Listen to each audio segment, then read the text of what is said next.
Muhammad al-Wahhab, the da'wah is about tawheed, right? As we'll see, the da'wah is tawheed. That's the main da'wah. And so when it comes to fiqh, we read or we are told that there was no consideration or opposition to the Hanbali madhab. There were standard Hanbalis, but the main issue was tawheed.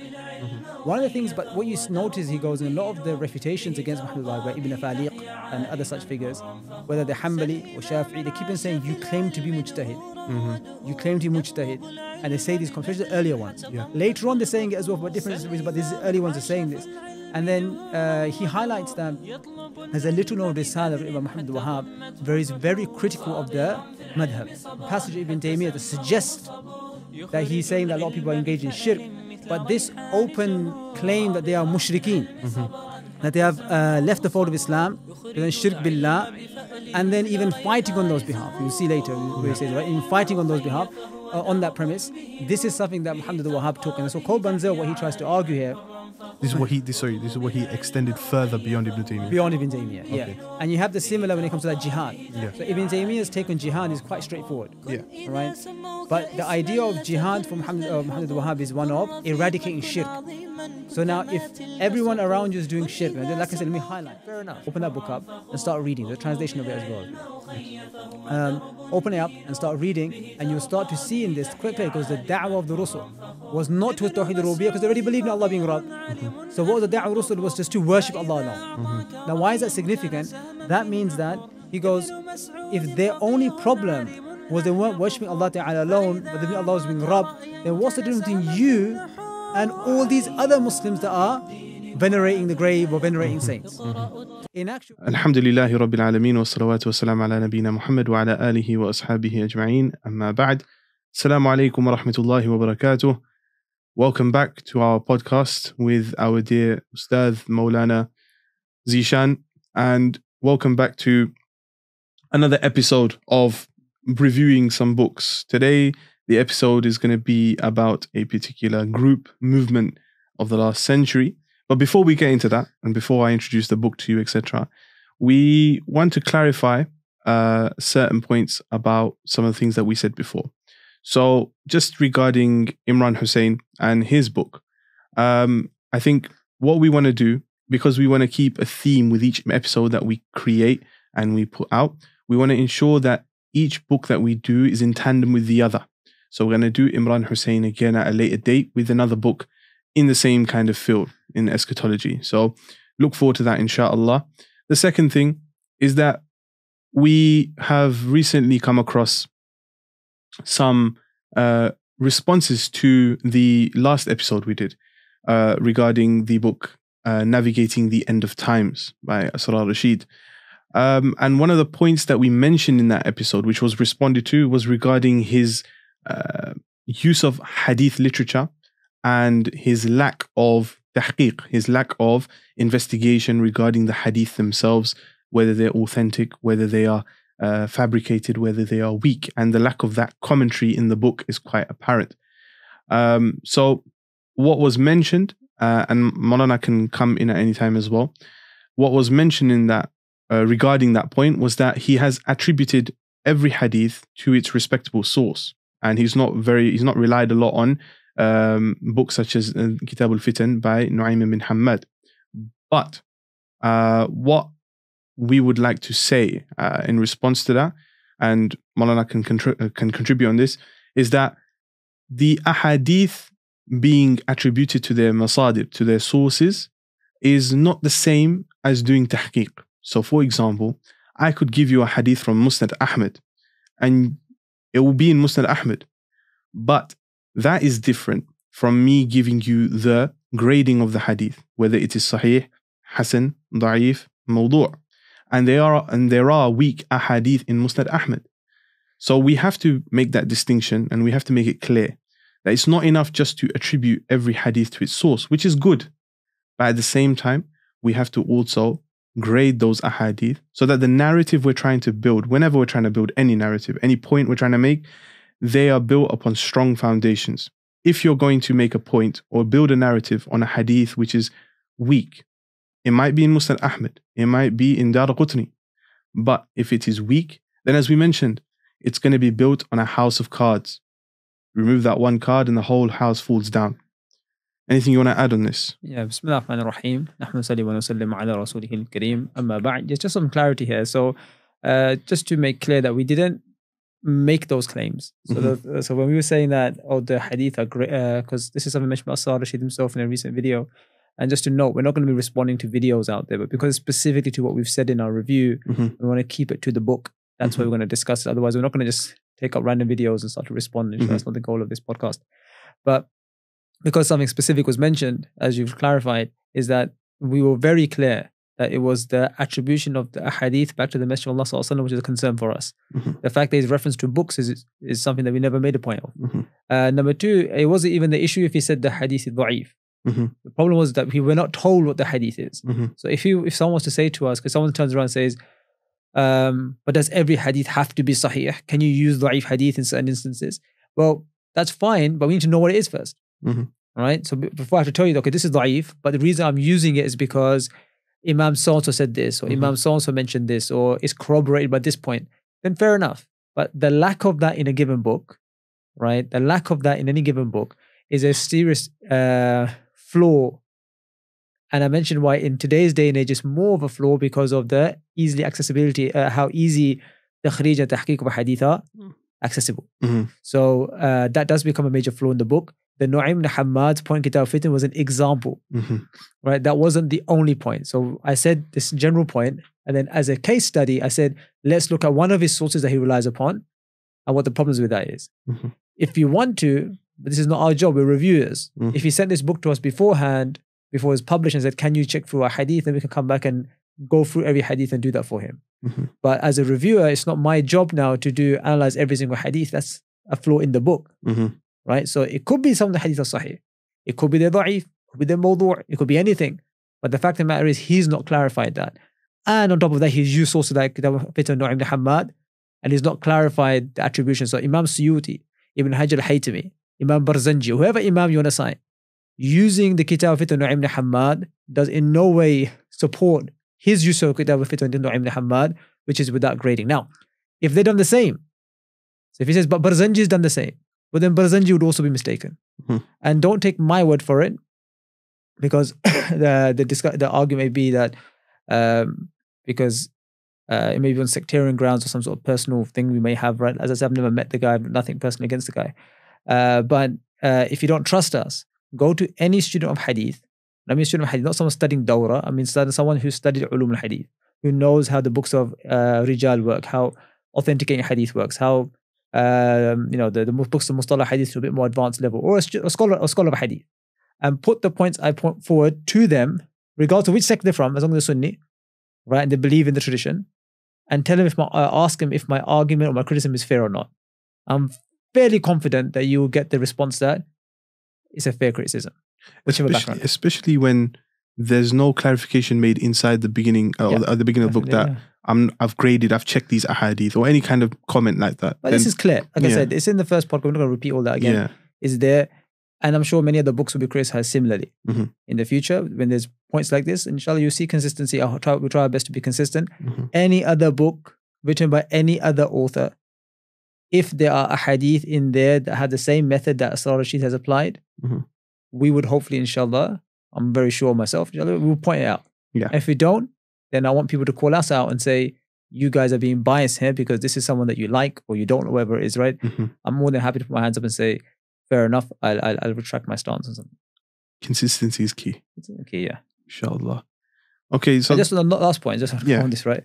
The second episode, we spoke about the Mawsu'a of Imam Hanifa and was heavily critical of that book. That's a book written by a Deobandi. So I said there's a major problem in this book because there's not same issue. No tahqiq has been done of the hadith back to Nabi Sallallahu Alaihi Wasallam. So we don't know, back to Imam Hanifa. So we don't know if the hadith Imam Hanifa's.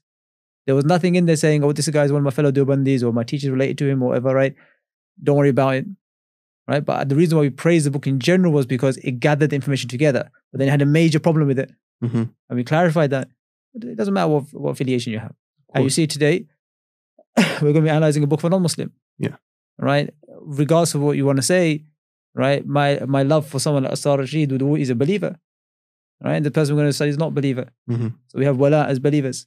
Of course. So that's beyond this. But we're looking at from the perspective of, as a academic or as a book being put forth in the field of ilm, how does it stack up? As a seeker of truth. Seeker of truth, yeah. الحق وحق وإن يتبع.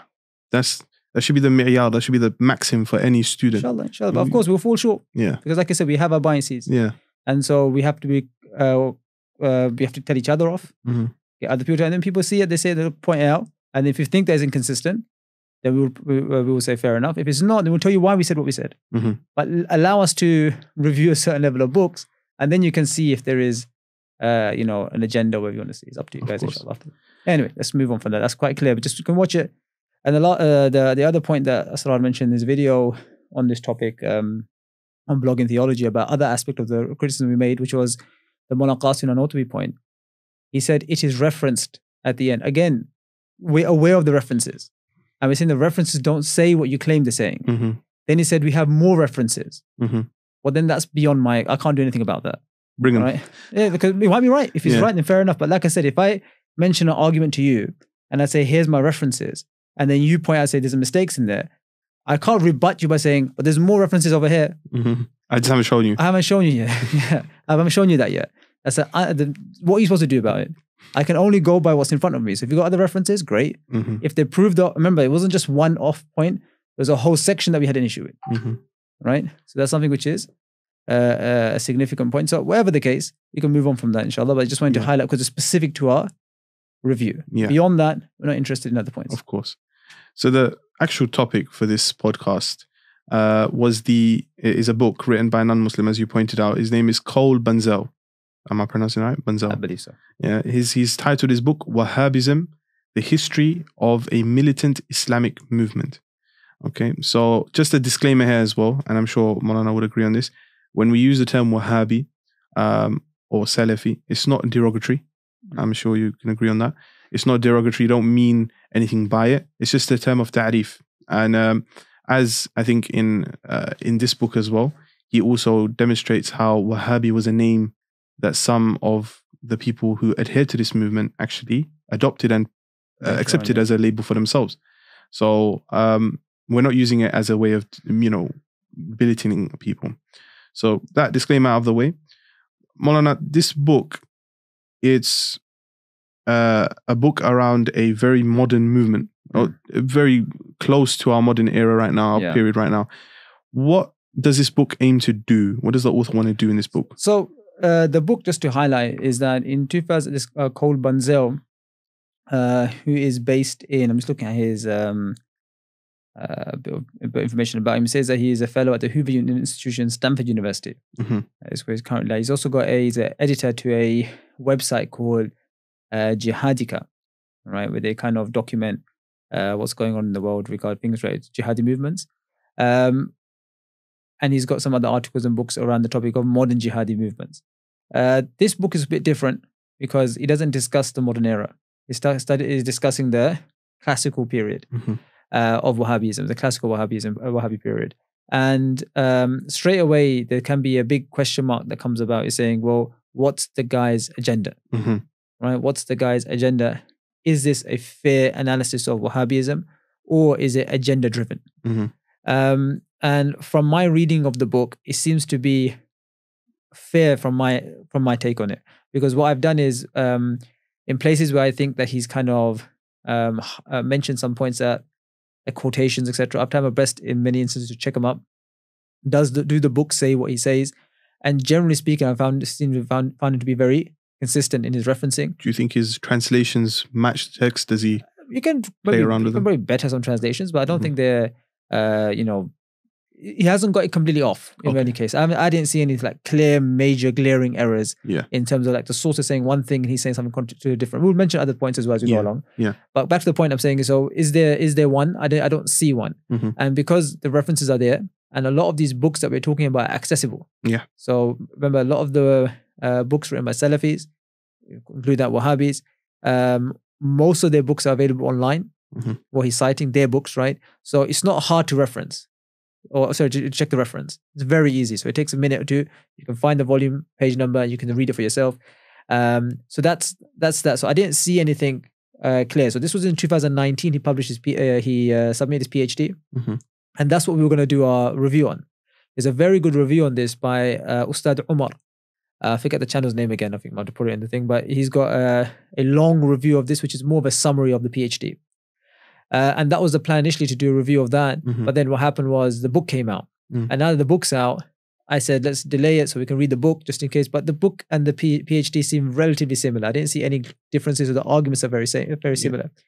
The structure of the book is the same as well. The structure of the book chapters are very similar. So if there are any differences, maybe it's a bit more on a minute level, maybe some references, etc. But I didn't see anything that was glaring. Furthermore, just to kind of introduce any people who are not aware, it's not like we're not going to, it's not a history of Wahhabism lesson today, right? But we're just going to give like a brief background to those who are not aware.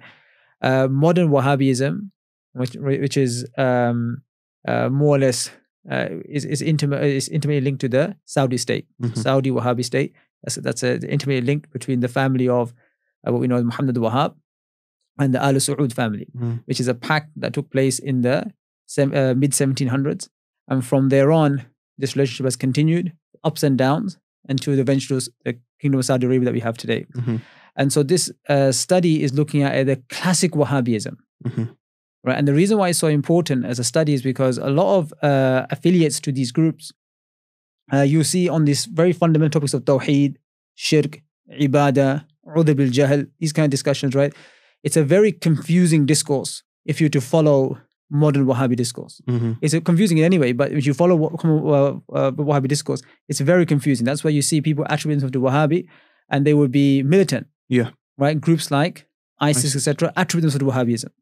Whether that's accurate or not, that's a different question. But I'm saying is they attribute themselves to it. So I'm not trying to make and those that will refute them would often quote the same sources. Them, exactly, yeah. So those who refute them and maybe at the forefront of refuting them would also say, no, we are actually the tradition of Muhammad al-Wahhab. And then there'll be people in between. And there's a whole range of people.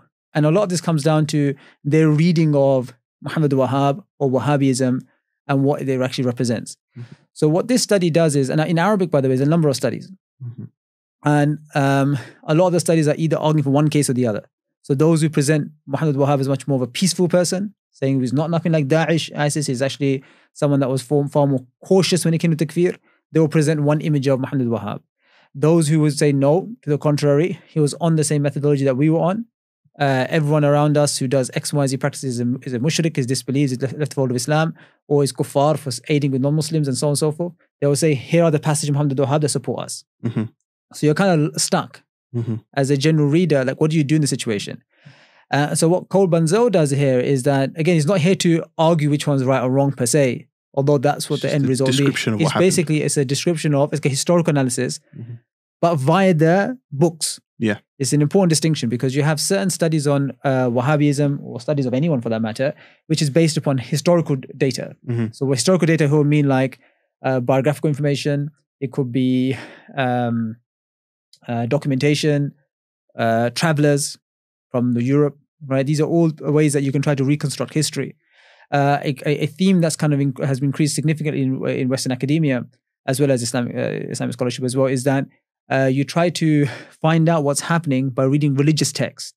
So instead of looking at Wahhabism through the lens of the European traveler, what you do here is you look at Wahhabism based upon what they wrote. And by looking at their books, right, and looking at the opponent's books, you can try to reconstruct what their ideas were. And then you can see if they actually borrowed or not borrowed. Otherwise, you have lazy scholarship. And that's a good point that Cole Bunzel does here. It says here is that a lot of early research on Wahhabism, and you see the same for Deoband, similar kind of research where you have lazy connections. So they'll say stuff like, this person, he studied with this person, so that was his influence, right? Or I'll say from Ustad Muhammad, you traveled to Medina and on the way you stopped at Morocco. And you must have stayed there for a considerable amount of time and your ideas seem to be similar to another Moroccan sheikh. So you probably got your ideas from the Moroccan sheikh, right? And this is how you kind of reconstruct. And some of it could be right, but a lot of it is highly speculative.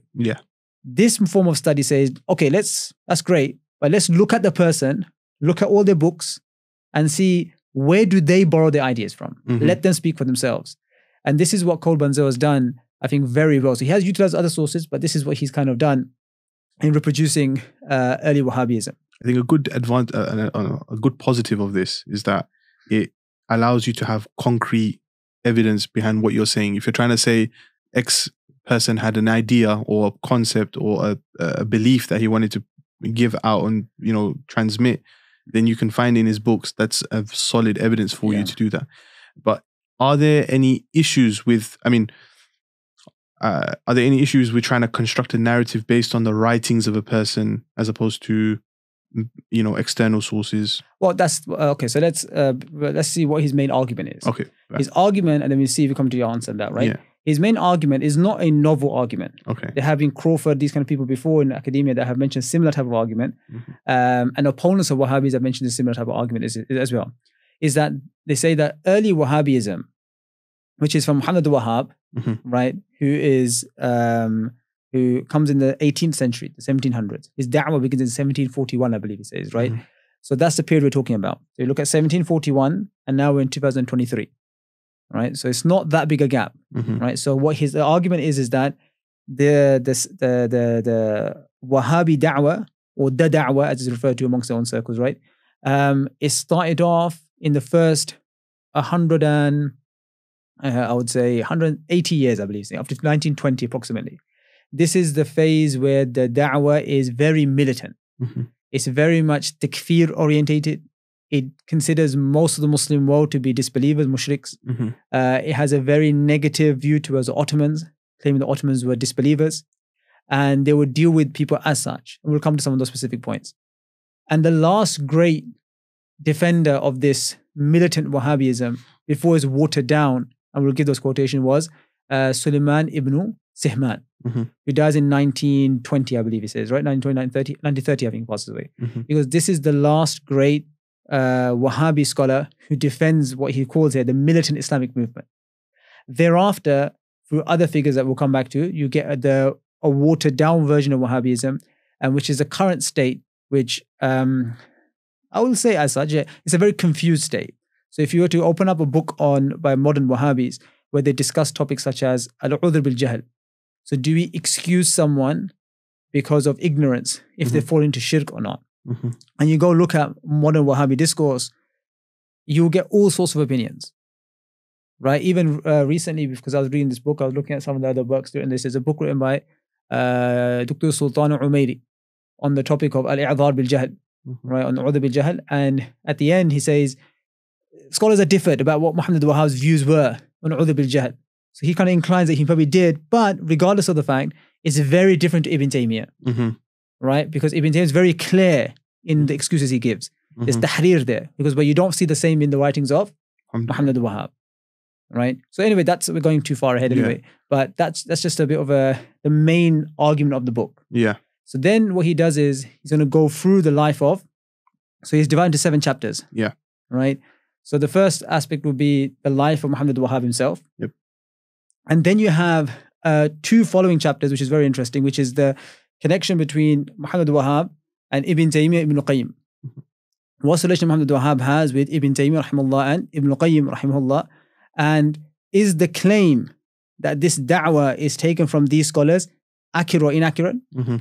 And then the 4th chapter talks about the first Saudi state. So we have these, what we call the 3 Saudi states, right? Yep. And so you have the first Saudi state, which begins from 1741 to 1818, which is what Muhammad al-Wahhab himself is participating in. And then that gets destroyed by the Ottomans. And then a few years later, you get the resurrection, and the same Saudi state has got the same thing of resurrection of enmity, saying. And that's finished at 1887. And then you have this last rise of a Saudi state, which have the decline of enmity, this showing of hatred towards the disbelievers, as I said.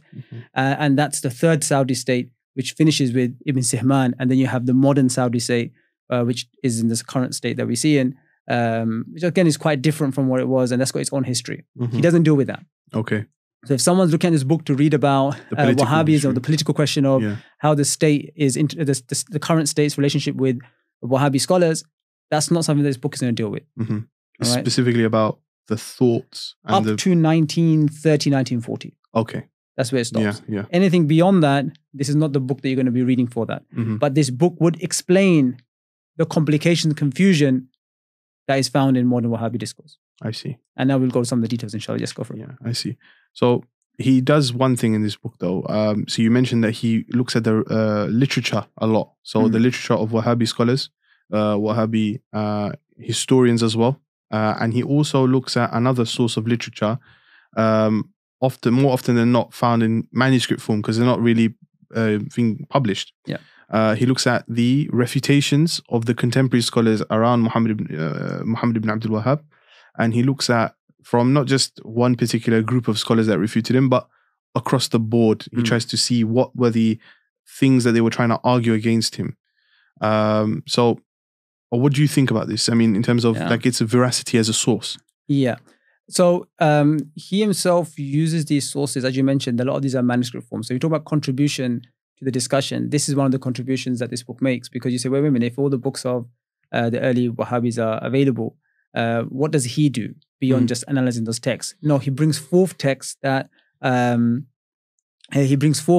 not seen as of yet, and that's a significant point. So what he does is there are a number of early opponents to Muhammad al-Wahhab, right? So early opponents of Muhammad al-Wahhab, and he uses those sources to kind of find out what exactly was the refutation towards him, and were those claims made against Muhammad al-Wahhab justified or not? Right? That's what he's trying to do. And is that a source? So he himself uses them very carefully, because of course, if you were to use these as sources, right, for the construction of early Wahhabism or Muhammad al-Wahhab, then there'll be a problem, because some of the stuff they claim him to do, like, they claim that he claims to be a Nabi or the Mahdi, or he claims X, Y, and Z, they were not justified, right? So they're not accurate. But then if that's the case, we should also care to say is that Wahhabi presentation of them is not necessarily accurate as well then. Yeah. Right? So this is why it's important that a person weighs between the two texts, between the text provided by refutations. A lot of these, which are manuscripts preserved in various manuscript libraries. So somebody said in Germany, some in England. We'll cite some of them as well, inshallah. So this is where you find a lot of the information that he provides, and it also helps us in dating some of the books of Muhammad al-Wahhab. Yes. Right? Because when you see a refutation and then you say, okay, this was written in this date, and then Muhammad al-Wahhab's risala about a given topic was written on that day, we can make a date and I say, well, this risala must be written around this time period. So this is early life of Muhammad al-Wahhab. Yeah. And then you can talk about later life of Muhammad al-Wahhab. He also has a very useful section before this, because a lot of these refutations talk about the character of Muhammad al-Wahhab himself. So who exactly was he and what was his relationship? So this is where the book kind of begins with, which is a biography of Muhammad al-Wahhab. And to reconstruct the biography, he uses the various earliest sources. So he uses Ibn Ghannam, Ibn Bishr, which are very early Wahhabi sources, historians. And he also uses like the work of his grandson. And then he also cites from opponents as well to kind of see where he's getting his da'wah from. And now this is where the book kind of gets, I think, a bit more interesting for us as readers who are more interested. Not, of course, history is important for us, but we're probably more interested more on the intellectual side of things. And this is where it gets a bit more interesting, is that a point of analysis that he makes, which I found, which I was not too aware of before, was that when we talk about Muhammad al-Wahhab, the da'wah is about tawheed, right? As we'll see, the da'wah is tawheed. That's the main da'wah. And so when it comes to fiqh, we read or we are told that there was no consideration or opposition to the Hanbali madhab. Yeah. There were standard Hanbalis, but the main issue was tawheed. One of the things, but what you notice, he goes in a lot of the refutations against Muhammad al-Wahhab by Ibn Afaliq and other such figures, whether they're Hanbali or Shafi'i, they keep on saying, you claim to be mujtahid. You claim to be mujtahid. And they say these, especially the earlier ones. Yeah. Later on, they're saying it as well for different reasons, but these early ones are saying this. And then he highlights that there's a little known risala written by Muhammad al-Wahhab, where he's very critical of the madhab, or about how the fuqaha, they derive fiqh. And then furthermore to this was that he doesn't mention the book, but one of the references I was just checking up, and there's an interesting quotation which talks about Muhammad al-Wahhab's relationship with his parent, with his father, his uncle. And it says that when he was, this is in Ad-Durr Saniya, I believe, he says that, this is not from the book, there's a quote in the book which talks about whether he actually had, how many scholars he learned from or not, or where did he get his knowledge from. And so in there he says, فَصَارَ talking about Muhammad al-Wahhab, right, from Ad-Durr Saniya, he says, فَصَارَ يُنَادِرُ أَبَاهُ وَعَمَّهُ فِي بَعْدِ الْمَسَائِلِ بِالدَّلِيلِ عَلَى بَعْدِ رِوَايَةِ عَنْ Imam Ahmed. So as a young student, he starts to argue with his father, who was a Hanbali scholar, and his uncle about Masail in the Hanbali madhab. And what he was doing was he was saying that you guys are relying upon later متأخر متون in the madhab, such as منتهى الإرادات and إقناع. Whereas what you should be citing, he was citing the books such as the Mughni ibn Qudama, and saying we need to give tarjih of the madhab based upon these sources and dalil rather than what you are citing in these mutaakhir sources, which is quite interesting because this is not a major part of the da'wah that continues. Yeah. So we see this in its early age as well. When we first started da'wah, there is some fiqh interest, but then that's quickly left off because the main thing about his da'wah was the Tawheed and what he thought to be the major issue. Yeah, yeah, and you can see as well, like not obviously not throughout his life later on, but later on in Wahhabi kind of discourse, you can see kind of this anti-madhab kind of thing for many of them, not for all of them, but for many of them, where they had this kind of stance that the madhab is open to critique and following the dalil, following the rajih from later on. After later on, yeah, that's where we get the joining of Salafism and Wahhabism that come together. It's a very good book, and it's called Making of Salafism. Okay. I don't want to say his author's name because I thought I knew his name, and then I heard someone pronounce it and it was completely different. So it's Henry something. I'm not going to say it right because I thought I knew it, and this guy pronounced it some completely different way. So I'm not going to try it. Right? Just Making of Salafism, you'll find the book. Which talks about the relationship between Salafism and Wahhabism. Okay. And that's where you get what you're talking about, which is, the Shaykh Albani type Wahhabism, which is very much fiqh oriented as well, like follow dalil. Yeah. Or the interesting, the Ahli Hadith subcontinent type of, fiqh, which is not something that the Wahhabis were super interested in. So you may find individual Wahhabis that had some of those views, but that was never sent to the da'wah. Yeah. That starts in the last century, where you get this relationship of how Salafism meets Wahhabism and it becomes in the current, or I don't want to say current stage, but whatever stage it was in, that's where you get that from. The other thing about using, even when he talks about refutation, just going back to that point as well, when he talks about refutations, and he what he does is he highlights the trends between each of these refutations. So he goes through the early refutation like Ibn Afaliq and etc.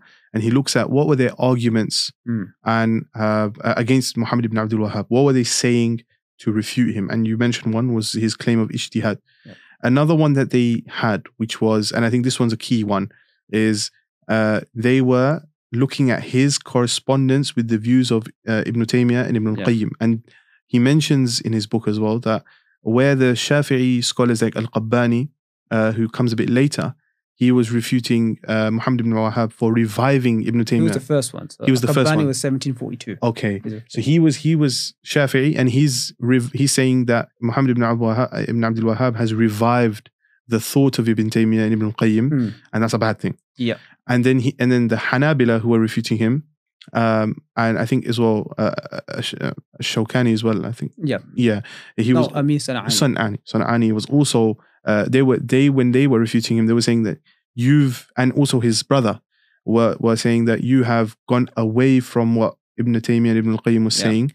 You've selectively chosen quotes, cherry-picked quotes, and you've applied them wrongly, and you've misrepresented the madhab and him and them as well. Yeah. And that was one of the key arguments that they had against him. Yeah. So he does an analysis of that, right, in the book. Yeah. This is the if you are living, or because that's not our tradition. Because in our tradition we don't, meaning the madaris that we study in, Ibn Taymiyyah, Ibn al-Qayyim, Muhammad al-Wahhab, they don't play any great role other than maybe Ibn Taymiyyah more, Ibn al-Qayyim, but not Muhammad al-Wahhab hardly plays any role. And they're reference points. Exactly. But this is a central debate amongst current, has been and is still continue amongst current Salafi Wahhabi discourse, is that what exactly is the relationship between Ibn Taymiyyah and Ibn Taymiyyah, Ibn al-Qayyim. The relationship between the two is quite clear.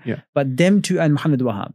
That the claim of the Wahhabis that we are just we just revived the method of Ibn Taymiyyah, Ibn al-Qayyim, is that a valid claim or not? Now, of course, as a Shafi'i, you don't care. Right? You say, well, okay, you're deviant, and then he's deviant as well. Right? You still say the same thing. Yeah, it's similar things, right? We don't really care. So if Ibn Taymiyyah, and we know that amongst the Shafi'i Ash'aris, Ibn Taymiyyah was not someone that they looked up to, right? To the contrary, we know what Ibn Taymiyyah's view on the Ash'aris were. Calls it a dark memory. Exactly. And then in contrast, if you're looking at Hanbali, well, this is one of our Shaykh in the madhab. Yes. And he's respected in the madhab. Yes. So now if someone's citing an authority within the madhab which is supporting their stance, that's a significant point. So now just to say, well, Ibn Taymiyyah was deviant, you can't do that. No. And nor do they think that. So then the idea is that, well, how do we then tackle these passages that Muhammad al-Wahhab quotes from Ibn Taymiyyah? What's interesting here is that you don't see Muhammad al-Wahhab quoting any of his mashayikh. And this is a central point that he comes in the introduction, which is very important to know. And this is the quotation that I just said about him disagreeing with his father. The full quotation then goes on to say that he didn't learn Tawheed from his mashayikh. Because remember, Muhammad al-Wahhab didn't believe that his mashayikh actually knew Tawheed. Yeah. Right? There's a clear quotation for this where he goes, well, none of my mashayikh knew the meaning of la ilaha illallah until Allah made that clear to me. With some sort of like a type of ilham that Allah inspired this meaning to me, and then it became clear. Because none of my mashayikh said that. So this is where you have this kind of what Bunzel talks about, is that his teachers that he has, how many of them are actually his teachers or not? So some of this, we have people like Abd the Sindhi, because it's possible, right? And others I mentioned, some that we don't know much about. How many of these are actually his teachers, or how many, as time goes on, you start seeing other people included in his teacher list. And if you count that statement where he says that they didn't know La ilaha illallah as like a disavowal, do they then still remain his teachers after that disavowal? Well, this is interesting here, right? Because if you're looking at from the perspective of his time, he would be like, well, I'm telling you something that my teachers are wrong. For example, he didn't start his da'wah until his father passed away. Yeah. So there's a disassociation to say, well, I'm not part of these people.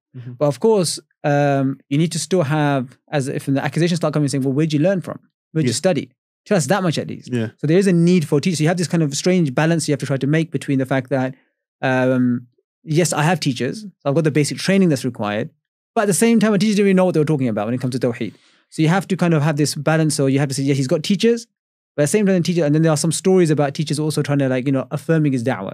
Ibn Afaliq being one of them, right? Who's someone that's meant to be his teacher, but then he writes a refutation against him, right? So hence teacher doesn't mean much then, because it's the da'wah which is important. And that's why in the quotation of this, when he says, I don't know Allah illallah, and his biographers say that Allah made this apparent to him. So this meaning of la ilaha illallah Muhammad Rasulullah, so that's the first part, sorry, la ilaha illallah, it was Allah made that apparent to him.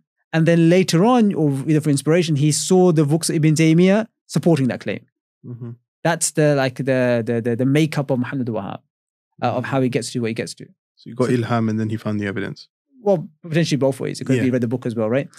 But then this claim now, which is what Qawl Bunzel looks at, is a study of Ibn Taymiyyah and his relationship to, and Ibn Qayyim in relation to Muhammad al-Wahhab. How accurate is this claim of connection between the two?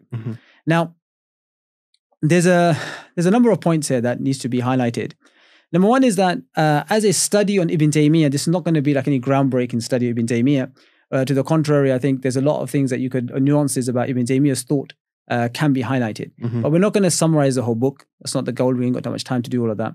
But we're going to focus in on one of those main issues, because he highlights four main aspects of Muhammad al-Wahhab's da'wah, which is Tawheed, Takfir, Wala and Bara, and Jihad. All right, so Tawheed, Takfir, Wala and Bara, and Jihad.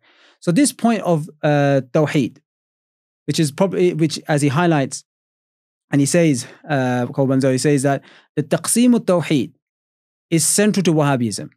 Any modern explanation trying to minimize the distinction has moved away from Wahhabism and is arguing for something else.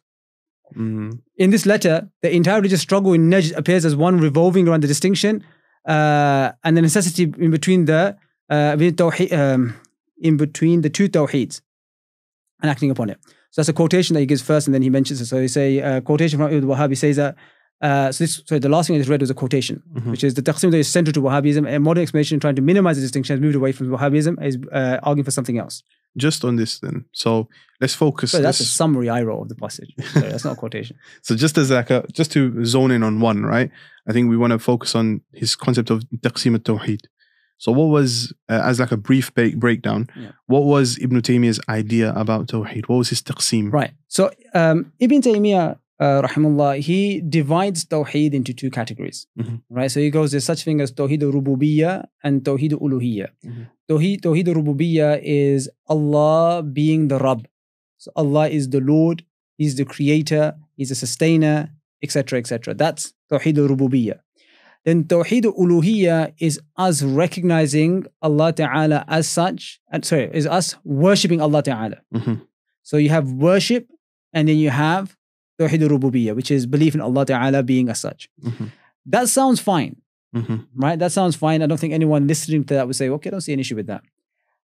And the detail of the relationship between the two, of Rububiyyah and Uluhiyyah, that is there a necessary connection between the two, is something that we will discuss in the book of Shaykh Hatim. Okay, or what Ibn Taymiyyah is. But there is something in here as well that kind of highlights this point.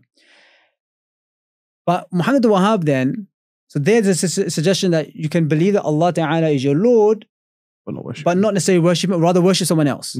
In other words, you can worship something else and not believe them to be the Lord. That's what it necessitates. And there are passages Ibn Taymiyyah suggested. But you see, when read Ibn Taymiyyah a bit closer, even though the quotation that Bunzel gives for Ibn Taymiyyah explains this, but I don't think he notes the significance of the point. We'll come back to it in a second.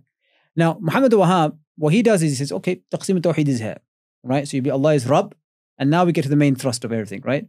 You believe Allah Ta'ala is Rabb, and that's fine. Everyone believed in this, right? All the mushrikeen of Mecca, they believed that Allah Ta'ala is Rabb. Whenever they were asked who created the heavens and the earth, they say Allah. That's one of his core ayat that he takes his istidlal from. Right? So this is content. So that's clear now. So for him, we work off the premise that Allah Ta'ala as being Rabb and having Tawheed in that he's the sole Rabb, is the belief of all the mushrikeen. Right? If not all, then most of them. Oh, this is significant. As he says, this is the da'wah of the Rusul.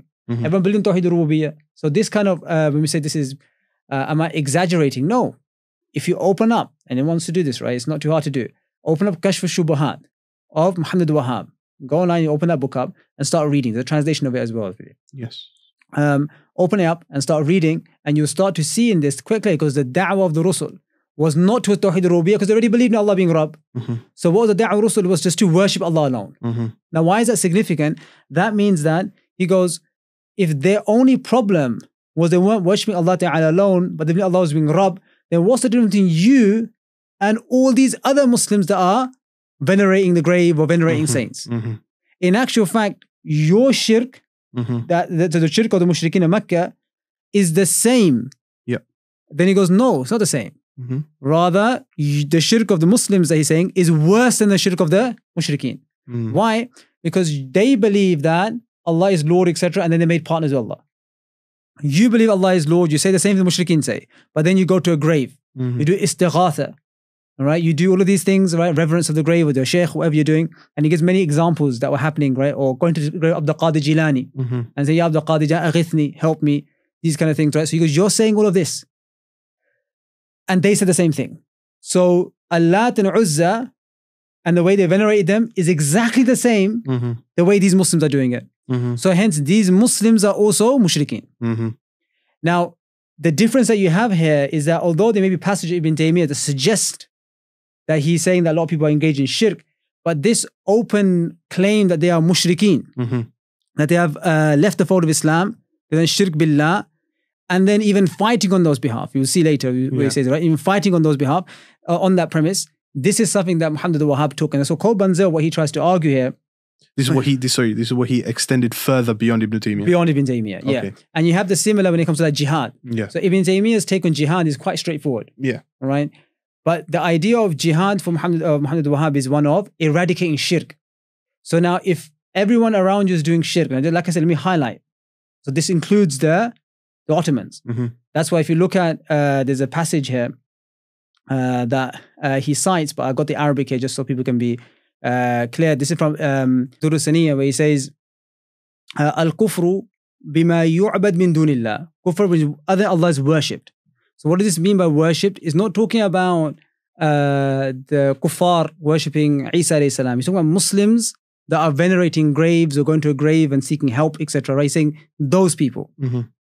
وَالْمُرَادْ بِذَلِكَ التَّكْفِيرُ مُشْرِكِينَ. So Durr al-Saniyya, right? What is meant by that is doing takfir of the mushrikeen. وَالْبَرَاء مِنْهُمْ وَمِمَّا يَعْبُدُونَ مَعَ اللَّهِ وَمِمَّا يُعْبَدُونَ مَعَ اللَّهِ فَمَنْ لَمْ يُكَفِّرْ مُشْرِكِينَ من دولة تركيا وعباد القبور كأهل مكة وغيرهم ممن عبد الصالحين وعدل عن توحيد الله إلى الشرك وبدل سنة رسوله صلى الله عليه وسلم بالبدع فهو كافر مثلهم. right? So this is, again, Durus Sunniyah is the book for, this is where all these epistles, etc. come from, right? Yeah. So he says here, you have passages here that are quite clear saying that they have done shirk by doing ibadah li ghayrillah. And this includes who? The Turkish Empire. Yep. And people of Makkah. And people of Makkah, etc. that are alongside them. Yeah. Right? That way Allah, then those who, remember, we're not talking about whether they're mushriks. He's saying that those who don't call them mushriks, then they are like them as well. The tasalsul of takfir. Exactly, yeah. So so this person is mushrik, but then you refuse to recognize his shirk. Right? That's what is being said here. Yeah. So this is what the necessary conclusion comes to, is when you claim that the taqsim al-tawheed, because then for you, there is no distinction between a person, a Muslim, who believes in Allah, prays salah, does zakat. You said many times, you can pray salah, you use zakat, Saum, Hajj, everything. Muwahhidun and everything. Muwahhid and everything, right? But the fact that this person goes to a grave or a sheikh or someone and seeks shafa'ah, for which they believe there's no evidence for. It nullifies his tawheed. He says, help me, Ya Abdul Qadir Jilani, or does some other act of veneration that they claim to be specific, or does sajda, we'll talk about that after as well, right? That means that you are a mushrik the same way the mushrikeen of Makkah were mushriks. That's an important, that's an important point, because Ibn Taymiyyah may have suggested the groundwork for such a taqsim, and we'll talk about whether he actually believed in this or not. But this is now taking it to its extreme conclusion. Yes. And you see Muhammad al-Wahhab doing this in many of those things. So do you think, so now you've mentioned there that Ibn Taymiyyah, he laid the groundwork, right? But he didn't go that far. He had that concept of udhr bil jahl. Before that, but so he would actually, he didn't take it to its, and you wouldn't call this its logical conclusion, would you? You said it's extreme conclusion. You wouldn't call it a logical conclusion. No. It's not its logical conclusion, right? So he limited it by employing the use of al-udhr bil jahl. So there you can see a clear divergence of thought between the two scholars, right? How significant is that? It's super significant. And we'll talk about even the taqsim al-tawheed first as well, and this point, right? Yeah. Is that if you look at, there's a comment here, there's a quotation here that Ibn Taymiyyah, that Bunzel mentions from Ibn Taymiyyah. And this is where there is a central distinction between the taqsim al-tawheed and its implication from Ibn Taymiyyah's understanding and Muhammad al-Wahhab's. And this is something that Shaykh Hatim goes into great detail when we come to his book, inshallah. Which is that he writes, and I'm quoting from Bunzel, he goes, talking about Ibn Taymiyyah's view on this, right? He goes, to bolster his argument, Ibn Taymiyyah constructs an analogy between God and his creation and kings and their subjects. In the case of a king, he says, if a person desires something from him, it may make sense to petition his chamberlains or gatekeepers, hujjab, as opposed to petition the king directly. This is because the gatekeepers are near the king and are able to bring petitions to him. But the same is not permissible in the realm of the divine. Whoever sets up intermediaries to God in such a way is an unbelieving polytheist who must be asked to repent, and if he does not repent, then he ought to be killed. In another passage, Ibn Taymiyyah makes an analogy again, saying, whoever sets up intermediaries between God and his creation, such as the intermediaries between kings and their subjects, is a polytheist. Indeed, this is the religion of a polytheist idol worshipper. Why is it? What's the subtle difference there? It might seem subtle. Is that Ibn Taymiyyah makes the link between what the mushrikeen or shirk is in terms of when you seek help from other than Allah, and when it is shirk, to how the realm of kings work. And how do the realms of kings work? And it's very explicit text. So this is something that Bunzel doesn't know. But then if you look at the Arabic passages and you go back to them, you see this point here. He goes, Ibn Taymiyyah talks about shafa'ah, for example. And he goes, in shafa'ah, a person may come to the king, and the king has to act on behalf of this person because of their status. Or he fears that person. He can twist their arm, right? In doing so, that type of shafa'ah is shafa'ah shirkiyah. That's the shirky type of shafa'ah. But if you look at that point, what's the difference here with Ibn Taymiyyah and Ibn Muhammad al-Wahhab? Is that this then has an impact on rububiyyah. Yes. Because by saying so, that someone can influence Allah's decision, then you have put someone within the rububiyyah of Allah Ta'ala. And this is the nuances that distinguishes between the Muslim who does such an act and the non-Muslim who does such an act. So even if Ibn Taymiyyah may have used words like shirk, right? This is why when the passages like Ibn Afaliq, As-Sana'ani, others, when they came across the passage like Ibn Taymiyyah that he uses, he goes, Ibn Taymiyyah is talking about shirk asghar. That was istilah they used. And then Muhammad al-Wahhab said, no, that's riya. They're not saying shirk asghar in terms of the prophetic hadith. They mean shirk asghar here. That doesn't take us out of the fold of Islam. But if Muhammad al-Wahhab is correct, that Ibn Taymiyyah was talking about actual shirk, you should take yourself out of Islam. So just to clarify on this, because I don't want it to escape the viewers' heads, right?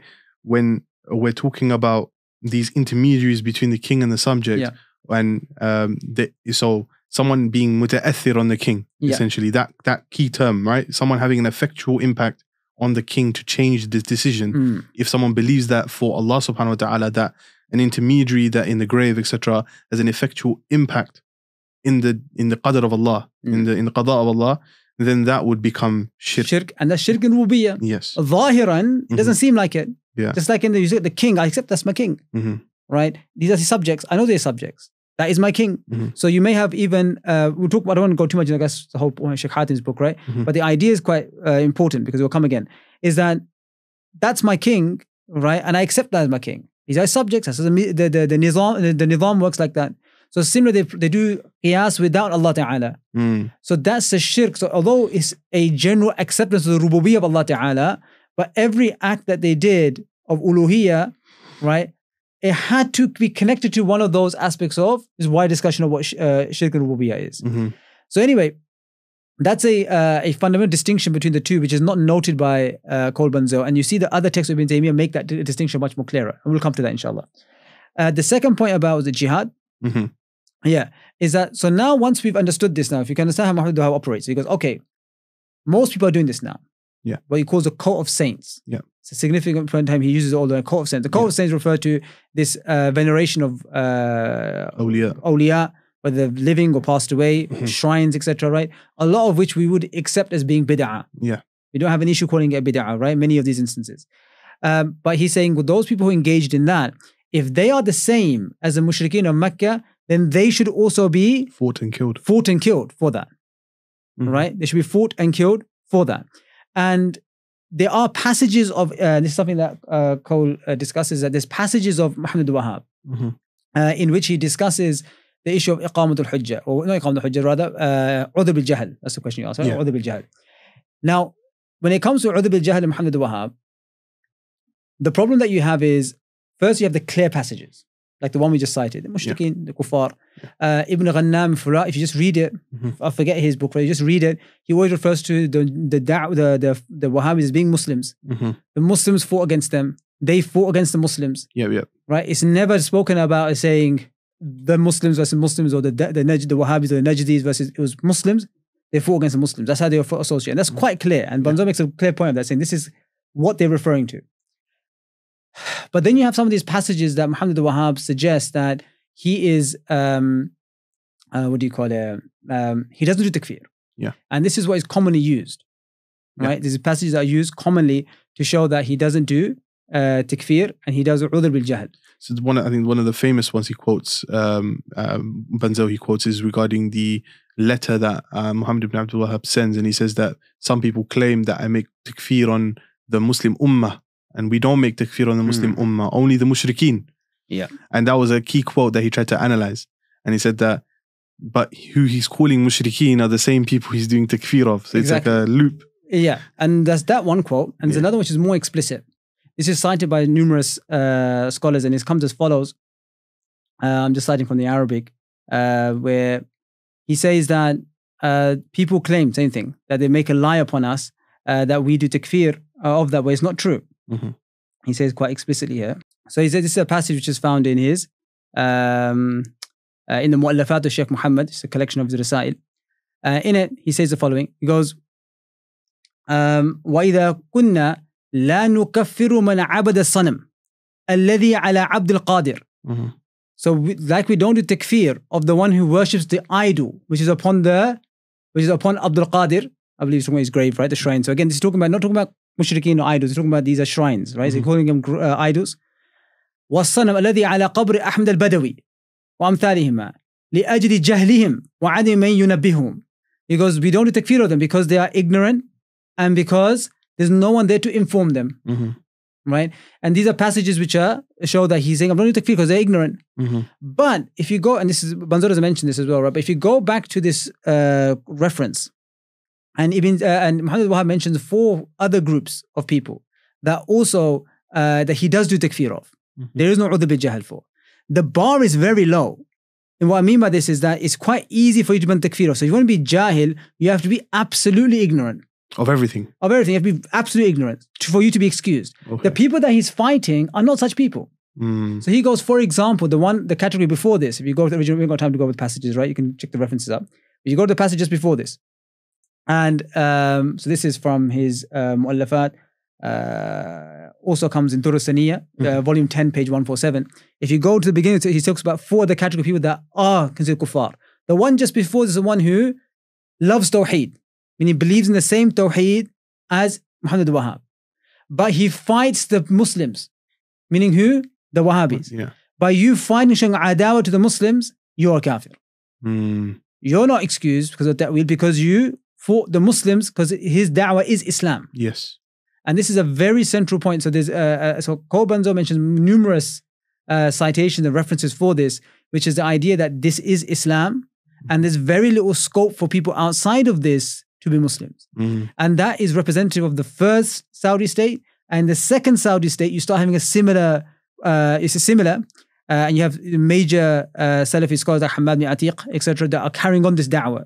And I believe his great-grandson or grandson, they carry on this da'wah. Until Sulaiman ibn Sihman. But in between that period, before that as well, you get a time where you get a split, where you get certain Wahhabi scholars that are moving away from, or claim to be Wahhabi and moving away. And then this is where Sulaiman Sihman, these guys come in and they say, no, they are mushrikeen. We shouldn't have to lighten on this. Right? And the very last chapter is where he discusses the topic of, there's so much I missed out. It's very important to read. It's not supposed to be summary of the whole book, right? Yeah. But there's a last chapter where he talks about the influence of Rashid Rida and his relationship with the new Saudi state.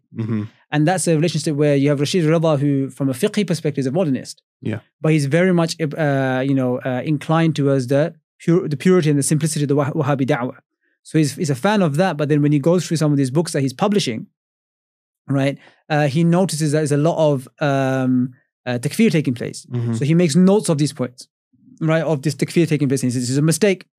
And that's where Sulaiman Sahman calls him out on this as well, right, because he sees his uneasiness here.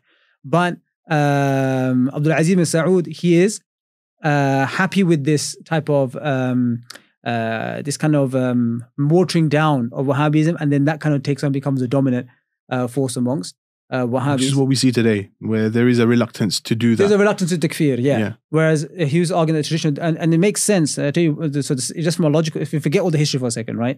It makes a lot of sense if you accept that premise.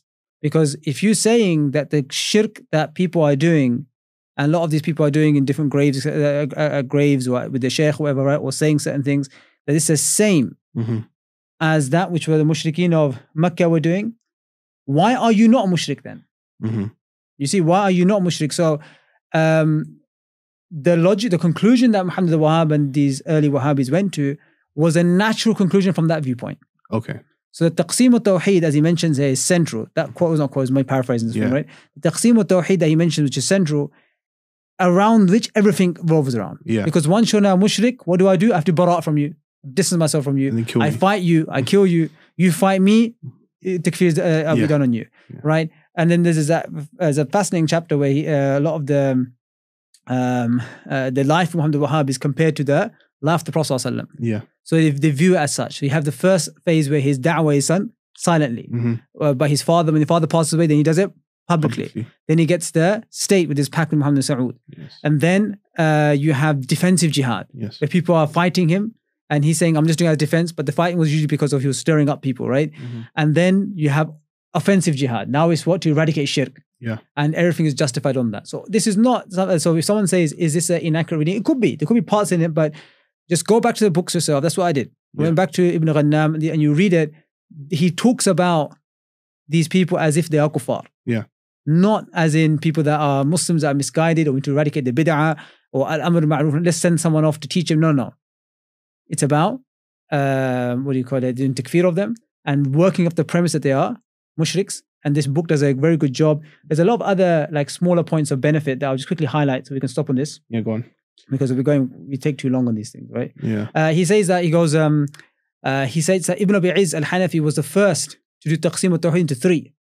Right? That was his, that's something that he found. And he goes, this is the earliest I've seen who divide taqsim al-tawheed into 3 categories.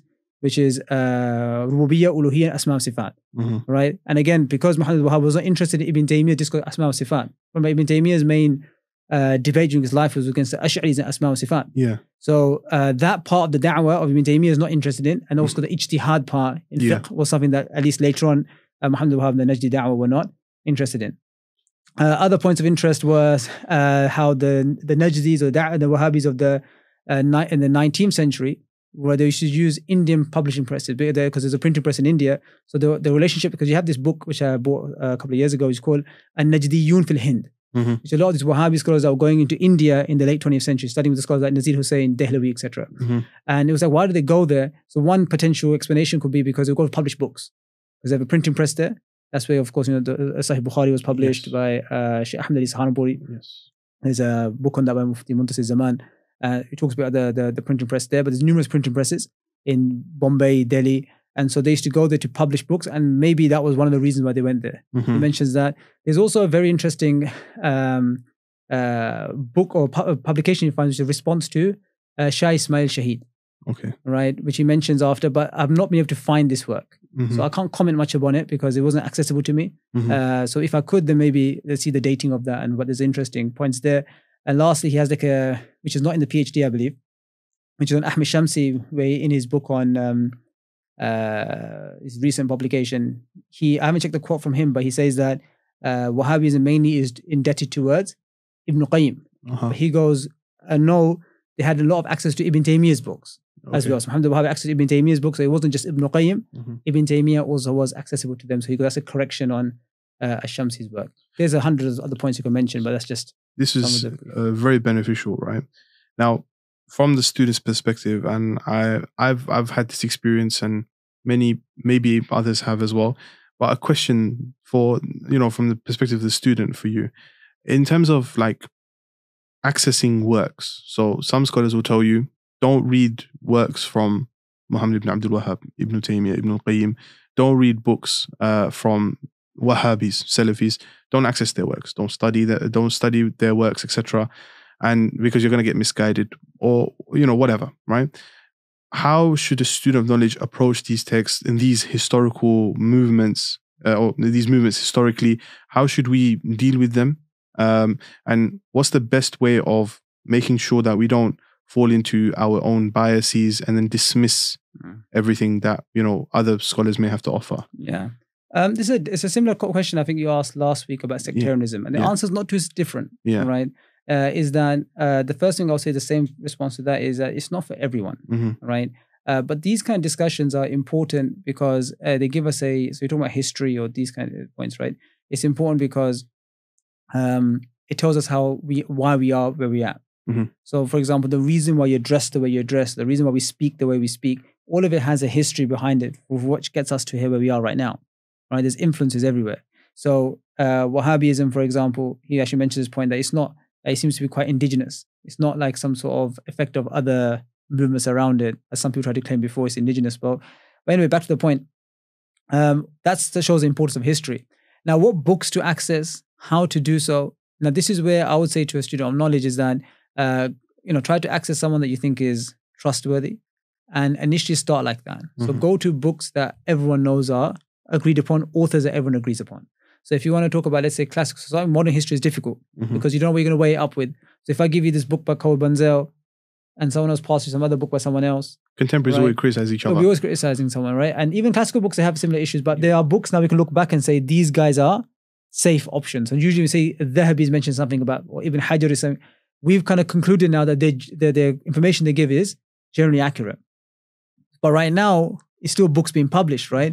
So there are books in the 90s and 80s that people can say, you know what, these are good books now. These are fresh books coming out that we're reading. So what you want to do is, go to someone that you trust to give you a list of books that you can read. But as you're doing so, as a student of knowledge, you want to build up that competency in ulum, right? Because if you have good competency in ulum, so let's say the Arabic language, you have competency in how to understand basic fiqh, hadith, you have basic competency in them. What happens is that when points are mentioned to you, you can go and verify. And when you can do the verification process, you start to know where the person is. You should waste your time or you should take your time to read that book or not. So when I come across this book, I was like, okay, I've seen books on Wahhabism. Right, interesting. I go for the footnotes. Everything is back to the primary source. Okay, that's great. Let me go check it. So I check it. Seems quite accurate. Yeah. Now, I'm not a Wahhabi expert. So there could be someone tomorrow that come along. I'm more happy someone comes and say, look, he actually only showed half the picture. Yeah. The rest of Durus says something radically different. Yeah. Let's see it. Mm-hmm. And then we can analyze it.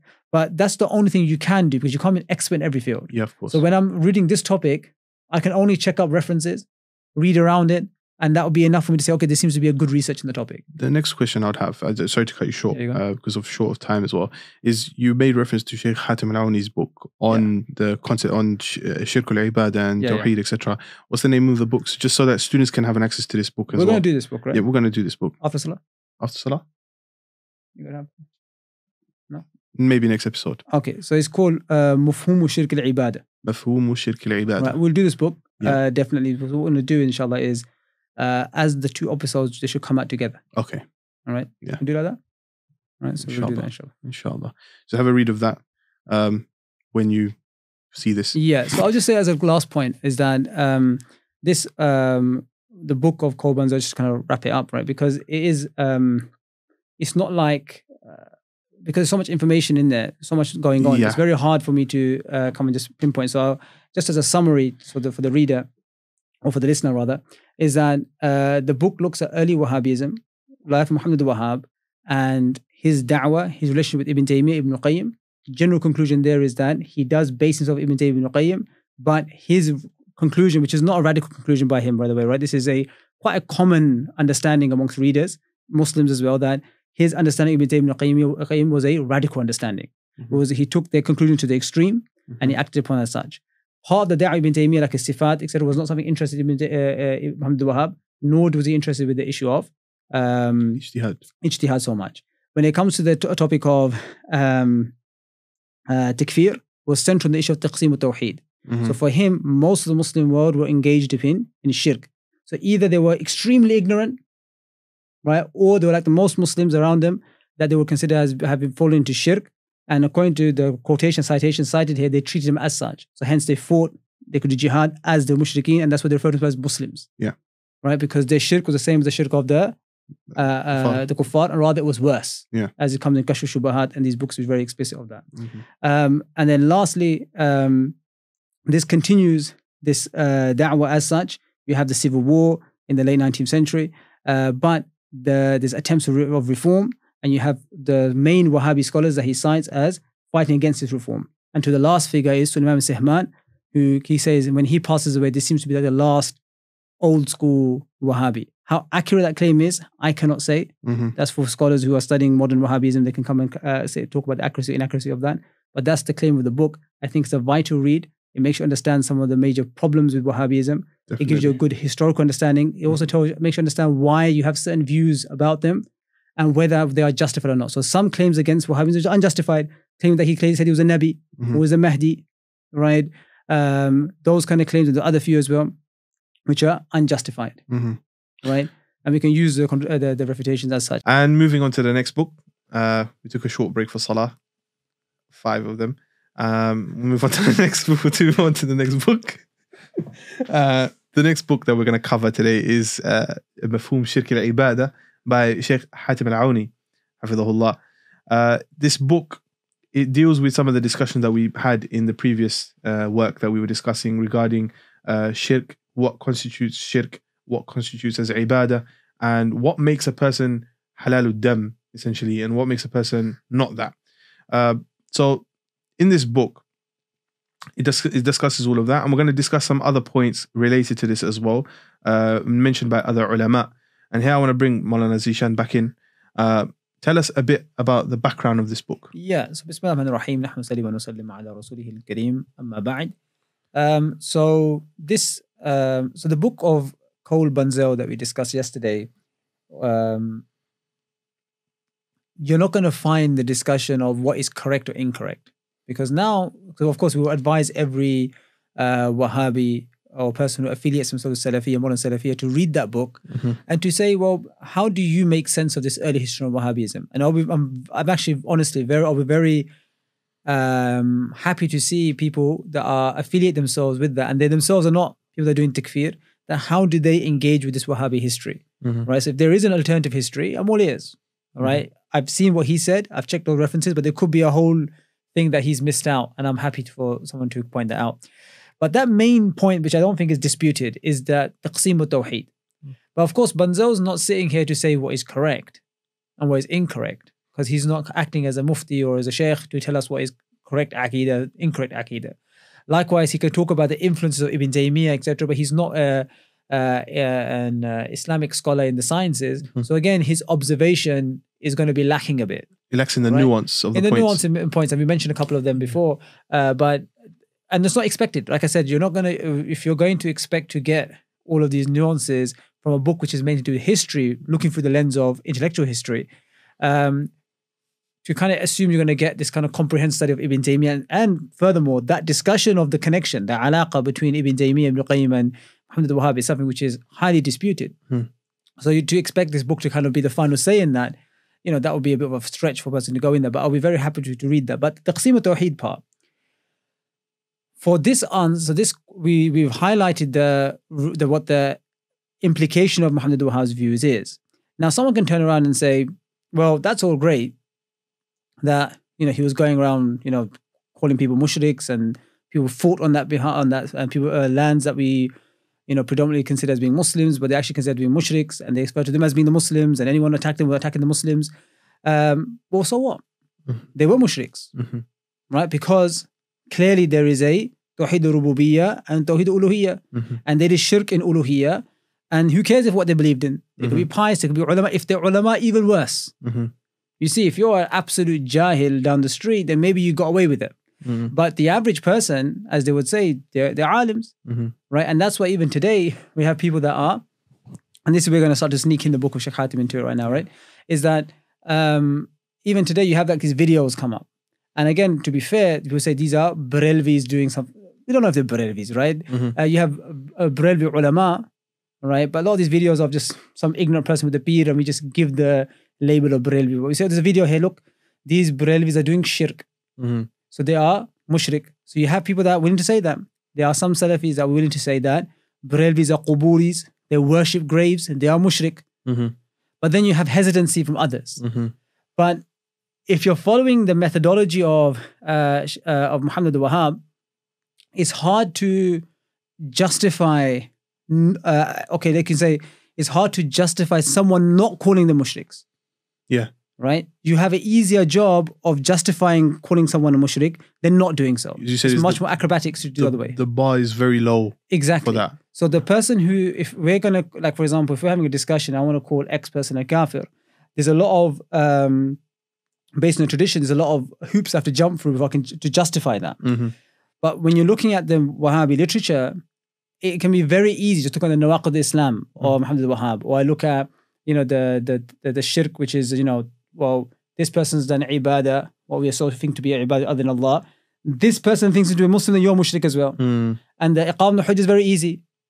Do you know that Allah said this in the Quran? Here's Kashf al-Shubahat, here's Kitab al-Tawheed, here's Nawaqid Islam, very simple books to read. You still think so? Okay, you're a kafir as well then. For a person affiliated with that tradition to say otherwise, it's actually far more difficult to justify their stance.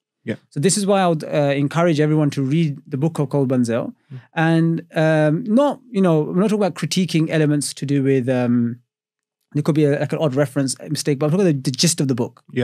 Of early Wahhabism, this idea of manifest enmity. I think that's an important thing to do. But back to the taqsim al-tawheed part, he doesn't say if it's right or wrong. So now this is where this book comes into play. Of Shaykh Hatim al-Awni, which is to say that your understanding of shirk and ibadah, or the term ilah, these kind of terms that we use, or of the kalima, Muhammad al-Wahhab said people don't understand the kalima. Right? So I have to explain people the kalima. What we're going to tackle that and say, in actual fact, you guys are wrong in your understanding. So this is where the book by Shaykh Hatim al-Awni comes into play. Now, before we even talk a bit about the Shaykh, so this book, so I've met the Shaykh, just to explain, I met the Shaykh a couple of times. Once when he came to the UK, he spent 2 weeks, stayed 2 weeks in London. So I went to his lessons in those 2 weeks. And then when we went Umrah recently, you were there, but you didn't go to see him. Where were you? I was ill. Oh, are you sure? I was bedridden. Okay. I was ill. But I did tell you, right? You didn't just tell me. You did You did telling me, then you came back into the room, then you asked me a final time, and at which point I woke up half awake and nah. Okay, I thought so. Why did you not come? That's what I was thinking about. I was finished. So then, via his student, Ustad Salman Nasir, he took us to his house, and then we sat for about 45 minutes. I was there 4 minutes, and then he actually gifted me this book and other books of his. So just to be high, so I'm not a student because he doesn't know I exist probably right after that, right? So it would be unfair to say my Shaykh, right? Because it's not someone that, although I have learned from his books considerably. As you know, in classes, I mentioned a lot of his works. And just to kind of, a few points about the Shaykh, I think it's important to mention because among some people, I've seen actually, surprisingly, because I'm not on social media that much, so I don't really know what's going on. But when I speak to some people, they'll say there's a negative light around the Shaykh. Now, this is not to say that everything that the Shaykh has uttered that firstly I know, and secondly, no, doesn't mean that I have to agree with. But the reason why the Shaykh is such a significant figure in the modern world, this is why I look at him, right? Because like I said, there's no personal affiliation in terms of tradition, right? The Shaykh comes from, he's based in Mecca in Saudi. He comes from a tradition of originally being a Salafi and then moving away from that, much more Hadith, or not a Hanafi scholar, not an outright Ash'ari Maturidi, not affiliated to that tradition. We come from a Deobandi madrasa. It's quite a different affiliation, so there's no need for me to be super inclined towards that. But the thing that makes me, super inclined, or why I would respect the Shaykh so much, is the fact that the amount of contribution he's made to the Islamic sciences. What I mean by contribution, those who are in academia, they will be able to understand this, is that, for example, you've done a master's now? Yeah. Right. So you do, when you've done your dissertation, finish your dissertation? Yeah, finished. Right. So when you do a dissertation, you have a literature review, right? Yeah. So the topic that you've done, you're meant to be speaking about the main research that has done before you or contemporary research on that topic. Yeah. If you don't mention certain works that are important, there will be a flaw in your research. Yep. Correct? Yep. So those research, even if you disagree with research, but if you miss out on important contributions, right, then there's a flaw in your research. Because you've missed an area of research that you've not read. And this is what I mean by Shaykh Hatim's contribution, is that there's numerous topics in ulum al-hadith about, definition of what mubtadi' is, in terms of takfir, in terms of shirk. Like I said, in ulum al-hadith, you look at the issue of the ana debate between Muslim and Bukhari. You're looking at even the mursal hadith in the Hanafi madhab, right? Even though we disagree with that, right? I don't agree with the Shaykh's opinion on that. It's a significant debate. Exactly. But at any time anyone's going to talk about mursal and Hanafi madhab, the Shaykh has to be mentioned now. He's a reference point. He becomes a reference because he's mentioned a point. Yeah. So this is what I mean by the Shaykh having made meaningful contributions to various aspects of our ulum, right? Across the board. And so he has to be a major person to play with. So the contribution he's made is significant. We have other ulama that are very, knowledgeable, very, and we don't dismiss any of that, but they haven't, they may not have occupied themselves in the field of research or tasnif, or if they do, a lot of their works are not doing tahrir. Yeah. And this is the second part I want to talk about the Shaykh. The Shaykh's goal, again, whether you agree or disagree with his conclusions, but the Shaykh, like his what I would say, like, from my experience, I'm not saying the Shaykh says this, but from my experience, is that the Shaykh's goal is always to do tahrir of masail, is to unravel them. So if you have a debate or discussion about bid'ah, he wants to get to the root of it. Get the root of it, right? What's the actual usul that we're working off? And then based upon that, you can try to elaborate the mas'ala and start to put everything into place, right? Now, in many instances, you may agree with it and disagree with it, whatever you think of it, but he's an important reference point for anyone that's researching these topics. Yeah. So similarly, when the Shaykh comes on this topic about ibadah and shirk, now, if you look at the books that are written on this topic, so as I mentioned, taqsim al-tawheed is a central point of Wahhabism. But there's a major problem because when Wahhabi scholars are saying that there's two distinct aspects of tawheed, of rububiyyah and uluhiyyah, then the question is, well, how do we know that your act of veneration is ibadah? Right? So if, for example, we agree that sajda, prostration, is an act of ibadah, you say, okay, someone prostrate other than Allah is a mushrik. But then you have a problem that the Quran talks about the prostration of the brother Yusuf alayhi salam to Yusuf alayhi salam, the angels to Adam alayhi salam. So you say, oh, it's not shirk there. It's not inherently then. It's not inherent then. So the question is, when does the act become shirk? So now you're thinking, okay, so how do the Wahhabi scholars, it's all over the place, very confusing. You read one fatwa, I think it's fatwa, Legend of Da'ima, I can't recall, right? But you read, it's not hard to find this, by the way, right? You read one fatwa, and they will say, the one that sajda to other than Allah is a mushrik. Mutlaq. Right? Or does sajda to a shaykh, even, right? Mushrik. And then you have another fatwa which will say that it's haram. If you ask them, quote Shawkani, Nawawi saying it's haram, whatever, right?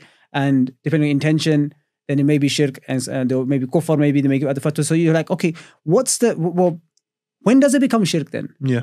Right? So this is where the Shaykh comes into play, where he argues for he's not claiming that he's reinventing the wheel here. Okay. He's saying this is the understanding of shirk and ibadah. Okay. According that to... he's presenting it. So meaning of Ahlul Sunnah. Okay, Ahlul Sunnah. Right? Of the Muslims and far, this is how we have to, and any other understanding of shirk and ibadah will result in tanaqud, which is contradictions, where you start to contradict each other. Now, as we are talking about this, some form of literature review from us is important, right? Because the Shaykh, what he does is he doesn't go down the approach of academic work, the way we perceive academic work. So it's not like a literature review in here. This is his da'wah. So he's saying this is the mafhum of shirk al-ibadah, right? I'm going to tell you the evidences for it. I'll give you my precedents for it. And I'll give you my conclusion for it. But he's not gone in the beginning saying, books that have been written before this, right? Of course, the Shaykh's aware of these books. He mentions them many times, right? But in this book, that's not the purpose. It's just a breakdown of the argument. The argument. So you want to know what the Shaykh's view is? It's here. Okay. Right? Now, before the Shaykh has written this, we mentioned, Wahhabi scholars have written tens, if not hundreds of books on this topic. And that confusion that lies there is there. Outside of the Wahhabi tradition, books that I have seen in the past dedicated to this topic, you have the book which is called by Maulana Ashraf Ali Tanwi, Maulana Zafar al-Usmani, with the notes of Maulana Ashraf Ali Tanwi, they kind of worked on it together, which is called Nihayat al-Idraq fi Aqsam al-Ishraq. I've translated this book in Arabic. You read it as well, right? It's a few pages. The book's originally in Urdu with Arabic footnotes. It comes at the end of Imdad al-Fatawa Maulana Ashraf Ali Tanwi. Okay. And you can also find it in Imdad al-Ahkam of Maulana Zafar al-Usmani, the author of I'la Sunan. It's both in places. Same risala. Yeah, it's just found in his Fatawa collection. It's found in his Fatawa collection. It's about 20 pages odd. It works out to be, that's my translation. That we're hopefully going to get that published soon, inshallah, right? Inshallah. But that's in Urdu, Arabic. It's been translated in English as well. It's available online. This risala, it has the same issues. If you read it, it's the exact same position that Shaykh Hatim holds. Okay. The reason why I mentioned this is because lest people think that, why him? What's his precedence? Is this his view? And is it a novel view? Is it a novel view? But if you were to read Maulana Ashraf Ali Tanwi's view on this topic, and I'll cite a couple of places as well, I'll tell you why, and you read this book, the conclusion that you have is exactly the same. And the concern is the same as well. Because the concern, of course, with Shaykh Hatim is more to do with the Salafi outlook of Wahhabis around him, right? With Maulana Ashraf Ali Tanwi, the concern was similar, was the fact that he saw a lot of these ibarat of ulama saying that so-and-so has become a kafir, or something such act as shirk. Is shirk. And he's like, well, we don't call them mushriks. You see, like you have this, like a fatwa, you say, such act as shirk, but no one's actually going around calling someone a mushrik. There's the fine line between that, right? The labeling of someone as a mushrik, which comes with all those ahkam, and then calling an action shirk. Yeah. But then if something is shirk, isn't someone justified to call someone a mushrik? Which is what you would assume. Which you assume, right? Yeah. So that's where Maulana Ashraf Ali Tanwi and Maulana Zafar al-Usmani are kind of trying to battle this talk. It's like, well, how do you make sense of that? So there's something which is touched upon in Bunzel, where some of the scholars before, they talked about kufr, shirk akbar and shirk asghar. And shirk asghar was mu'amalan, and shirk akbar had i'tiqad associated with it. But what is the i'tiqad that's required? Right? So this is what Maulana Ashraf Ali Tanwi and Maulana Zafar al-Usmani discuss in significant detail, saying that there is a necessary, so for someone to become a mushrik or to do actual act of shirk, which is like the mushrikeen of Mecca, there has to be a belief in the thing that you're showing act of reverence to. Yeah. One of the attributes of rububiyyah, right? Independent. So what I mean by that is you believe that this thing that you're showing veneration to, they can independently give you good or bad. I think the term uses qudra istiqlaliyya. Qudra istiqlaliyya, yes. Yeah. And this is where Maulana Tanwi, and this is the exact same point, is that they believe that this being showing veneration to, so they might be Allah, but they have ta'thir ala iratillah. Yeah. So they can influence Allah Ta'ala. Which was what we described as Ibn Taymiyyah, and this is what comes in the book. Yeah, exactly. And what's interesting is that Maulana Ashraf Ali Tanwi and Maulana Zafar al-Usmani, they both write it, right? So I'm just saying Maulana Tanwi because he's more famous, but they both cite Ibn Taymiyyah and they both cite Ibn Qayyim. Yeah, which is something I know. For the exact same thing. Yeah. And I think the Ibn Qayyim quote is either the same quote or similar quote to the one that's cited by Shaykh Hatim in his risala as well. So do we know whether Shaykh Hatim had access to? No, because I mentioned that to him. Yeah. So when I met him in a few months ago, I met, of course, in Urdu, isn't it? So so I did say to the Shaykh that I've translated it. I was in the I've finished translation now, so I just want to get edited by someone who has decent Arabic, just the parts to make sure that is correct, and then I'll send it to the Shaykh. The Shaykh can have a look and see what he thinks of it. But so he talks about ta'thir irada, so meaning the being that you're showing veneration to, they have the ability to influence Allah Ta'ala. Mm-hmm. And that means that person is sharik in the mulki of Allah, because you can influence. Mm-hmm. Because if I'm the king, mm-hmm. right, and people around me can influence me, then they're also part of my kingdom. Yeah. But if we're to believe that Allah is independent, as we believe, then no one can do ta'thir. Yeah. So he was saying the distinction between what Muslims are doing and what mushrikeen are doing, these acts of veneration, which we can agree are bid'ah, could be kufr even, but the difference is that they believed in ta'thir. These things can influence Allah Ta'ala, and the Muslims don't. Not just ta'thir, they believe in istiqlal as well. Istiqlal as well, yeah. But we're talking about the more common verses, like, you ask who's the Lord, they'll say Allah. Yeah. Right? So those kind of verses. So Mullah Tanwi and Muzaffar Usmani, they say that they believe in ta'thir, and these, the Muslims don't. So what we can refer to is, this is what is called shirk amali. Okay. And that's shirk i'tiqadi. So this way we can say your practice is like the practice of shirk. Again, playing on similar to the wording of Ibn Taymiyyah about dhari'a ila shirk. It's like a pathway towards shirk. Yeah. Or you're doing tashabbuh. You're mimicking what the mushrikeen did, but you've not left the fold of Islam. Right? That's the conclusion of Mullah Tanwi, which is the exact same conclusion. I'm happy to see anyone correct me on this, right? But from that risala, and if you read this, right, you'll find a very, very similar conclusion from the two. Just to pick up on a specific dalil that is used in this debate, the ayah in Surah Al-Zumar, we don't worship them except to get us closer to Allah. Now, Shaykh Hatim deals with this in this book as well, right? So what is the way he tries to respond to this point? Because I think that's probably one of the main ayat that comes up. You commonly hear, yeah. And this is interesting because, again, like I said with the Shaykh, now let's touch on the book now specifically, right? Is that when you do tahrir al-masail, the first thing to do is definitions. Oh, yeah. Right? So you can't, when you say, we do not worship them, the word ibadah is in the verse. Yeah. So before they say we don't worship except to get close to Allah Ta'ala, so they do affirm they're worshipping them. So if they affirm they're worshipping them, but what is worship? So it comes back to what? The mahallun niza'. Yeah. The place of dispute is what exactly is worship. So you can't use the verse in which is the mahallun niza' itself. Yeah. You can't use the same word to define itself. Exactly. So if I'm saying I have a concern that I don't believe a laptop means what laptop means, and you say it does, why? Because it's a laptop or something weird like this, right? In the sense that that's what I'm disputing. So bringing me that same term to justify it doesn't work. Yeah. We need to define what the term is. Yeah. So what the Shaykh does is, and it's quite interesting work, so I'll explain inshallah some of the background to this now. So I believe it was about 2013, about a decade ago. Okay. Right, that the Shaykh wrote an article. Okay. And he mentions it in the beginning of the book as well. You see in the footnote, and this is actually, I read this many years ago when it first came out, and it caused a bit of a storm because it was it's all great, Mullah Tanwi, Mullah Zafar Usmani, which many, I'm sure, Salafi Wahhabi scholars were already considered as being misguided mushriks, and therefore written off. Exactly. And also there's another book on this by which I came across recently. It's called Sabilur Rashad. It's by the father of Mullah Ahmad Raza Khan. It's in Mullah Naqi Ali Khan. And he argues similar point as well. I haven't seen, I think it's original Urdu or Farsi. I've seen the Urdu. I don't know if it's original Farsi, but the Arabic is there. And it's actually a refutation of Shah Ismail Shaheed. Okay. But the usul of shirk is very similar to what is being mentioned in these works. Yeah. Maybe we can discuss Shah Ismail maybe in the future, some other episode, but that's a work that you can see that in. The other books before I mentioned Wahhabi, there's also another book by Sheikh Abdul Rahman Muallimi.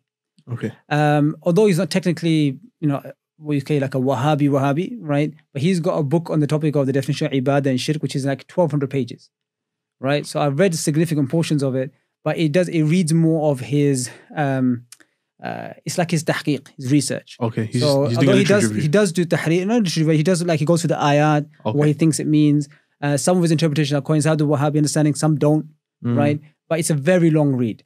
And then there is... is his conclusion similar to... No. So his conclusions, but it's not it's not 100% what the what Wahhabi scholars say, but it's not too far off from there. Okay. But that's a separate study, and it's like I said, it's a very long book. Yeah. I've not read it completely page to page, so I can't give a full synopsis, or even a justified presentation of it. But from the parts I've read, there's sections that I've read which seems to be like, okay, not exactly what Wahhabi scholars are saying, and others which do seem to coincide with it. Whatever the case. And then there's in recent times there's a book by Shaykh Uthman Nabulsi which is called Ru'yat al-Wahhabiyya about Taqsim al-Tawheed. It's talking about the Wahhabis on this topic. It's a larger book. And then there's one that came out recently which is called Tanwir Rabb al-Ilah by Walid Salahuddin Az-Zir. This is a very large book just on the definition of Ilah and Rabb. Right? I started reading this book, but it's very repetitive. It's a lot of quotations. Okay. And this is why, the reason I'm mentioning a lot of this is because of, this is why I think this book is very good. In the sense that the Shaykh has not, so he wrote that article, a lot of backlash, and then he eventually wrote this Risala. And in this Risala, what he's done is that he's kept it small. He says himself, he's kept this quite brief because you get to see exactly what his argument is. You see his evidences. So if you want to respond to the Shaykh, it's quite easy. So you're not stuck with trying to navigate through, tens of pages of quotations. You can see the size of the book as well. It's straight to the point. Exactly, straight to the point. Yeah. And that's something which is very beneficial because a lot of the times books, especially with accessibility of books now, it's not too hard to write a large book. So if the Shaykh wanted to, I'm sure he could have, tripled this size with ease. Just quote this, quote that, right? Make the font size 14. Yeah, make it bigger as well, yeah. But he does intiqat, like he selects what is relevant. And so this book comes, the size is very much appreciated.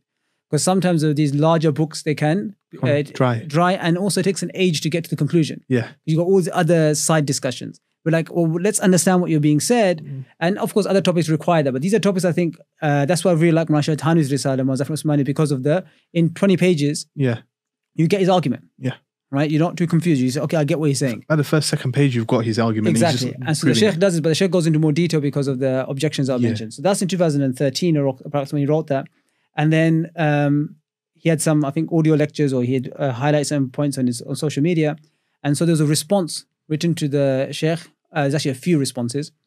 One of that was a bit popular, was a book written by Dr. Sultan Umairi. Just mentioned him before on his book Al-Udhr bil-Jahl. So he takes a position on the topic of Shirk and Ibadah, which is neither Wahhabi, is neither here. A lot of people support this book thinking that it supports Wahhabism, but it's neither here nor there. He has his own definition, and it's quite rightly so. The Shaykh doesn't really directly engage with it because now you have your own definition of Ibadah. Because the Taqsim al-Tawheed, that's what we're trying to deal with. And that's why I've had this discussion before where I would say, well, here's the Taqsim al-Tawheed as President Muhammad al-Wahhab, and these are problems in it.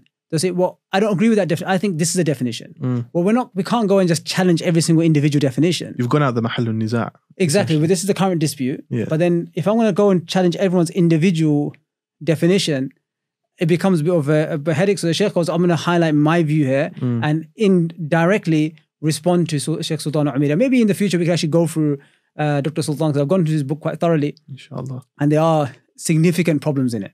Because by moving away from the faults in the simplistic Taqsim al-Tawheed of Wahhabism, to escape that, and rather than coming to this conclusion, but there's a necessary connection, he's had this novel interpretation of how he believes the relationship between Rabb and Ilah operate. That's another thing. But anyway, so that was out. There's other books coming out, other articles against the Shaykh. So the Shaykh did a lengthy video lecture on the issue of Ibadah, and then he wrote this book. So this book came out, I believe, the end of last year or beginning of this year. And that's the makeup of this book is. Okay. Now, in terms of content, right, things to kind of look out for in this book.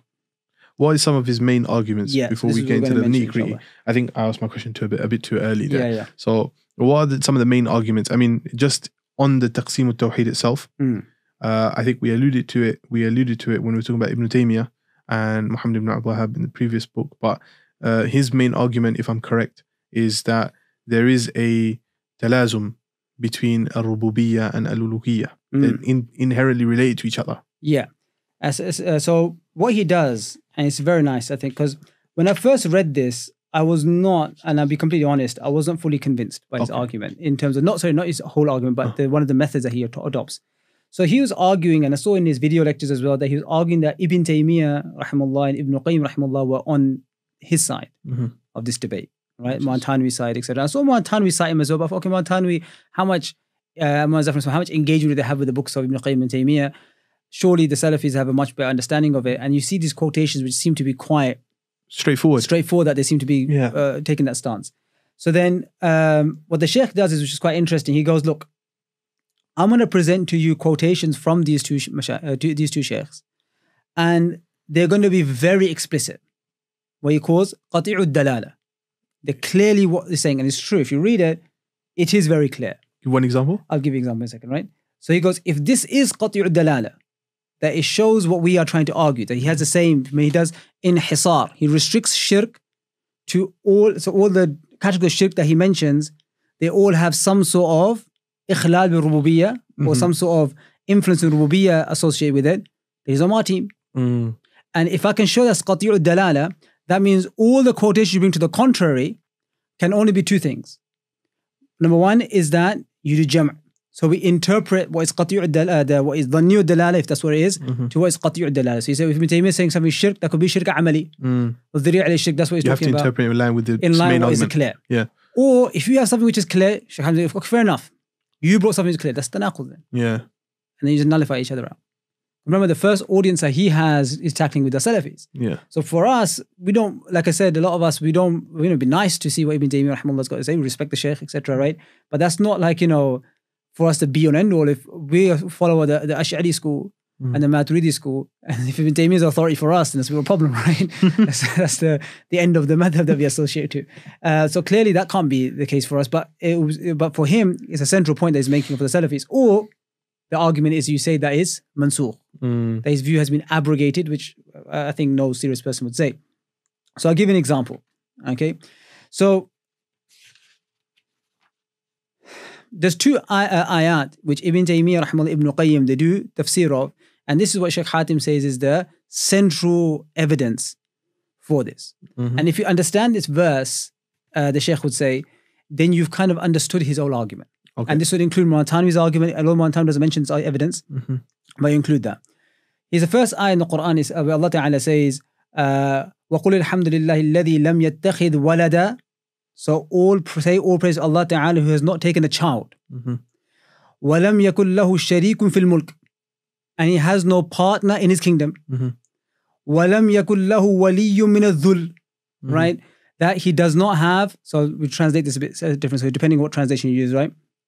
So we translate here that nor does he need anyone out of weakness to protect him. That's like one of the translations you do, right? The reason why you say that, لَمْ يَكُنْ لَهُ وَلِيٌّ مِنَ الذُّلِّ, there's no one that he requires for protection. Any helper, you can say that way as well. There's no helper for him. Okay.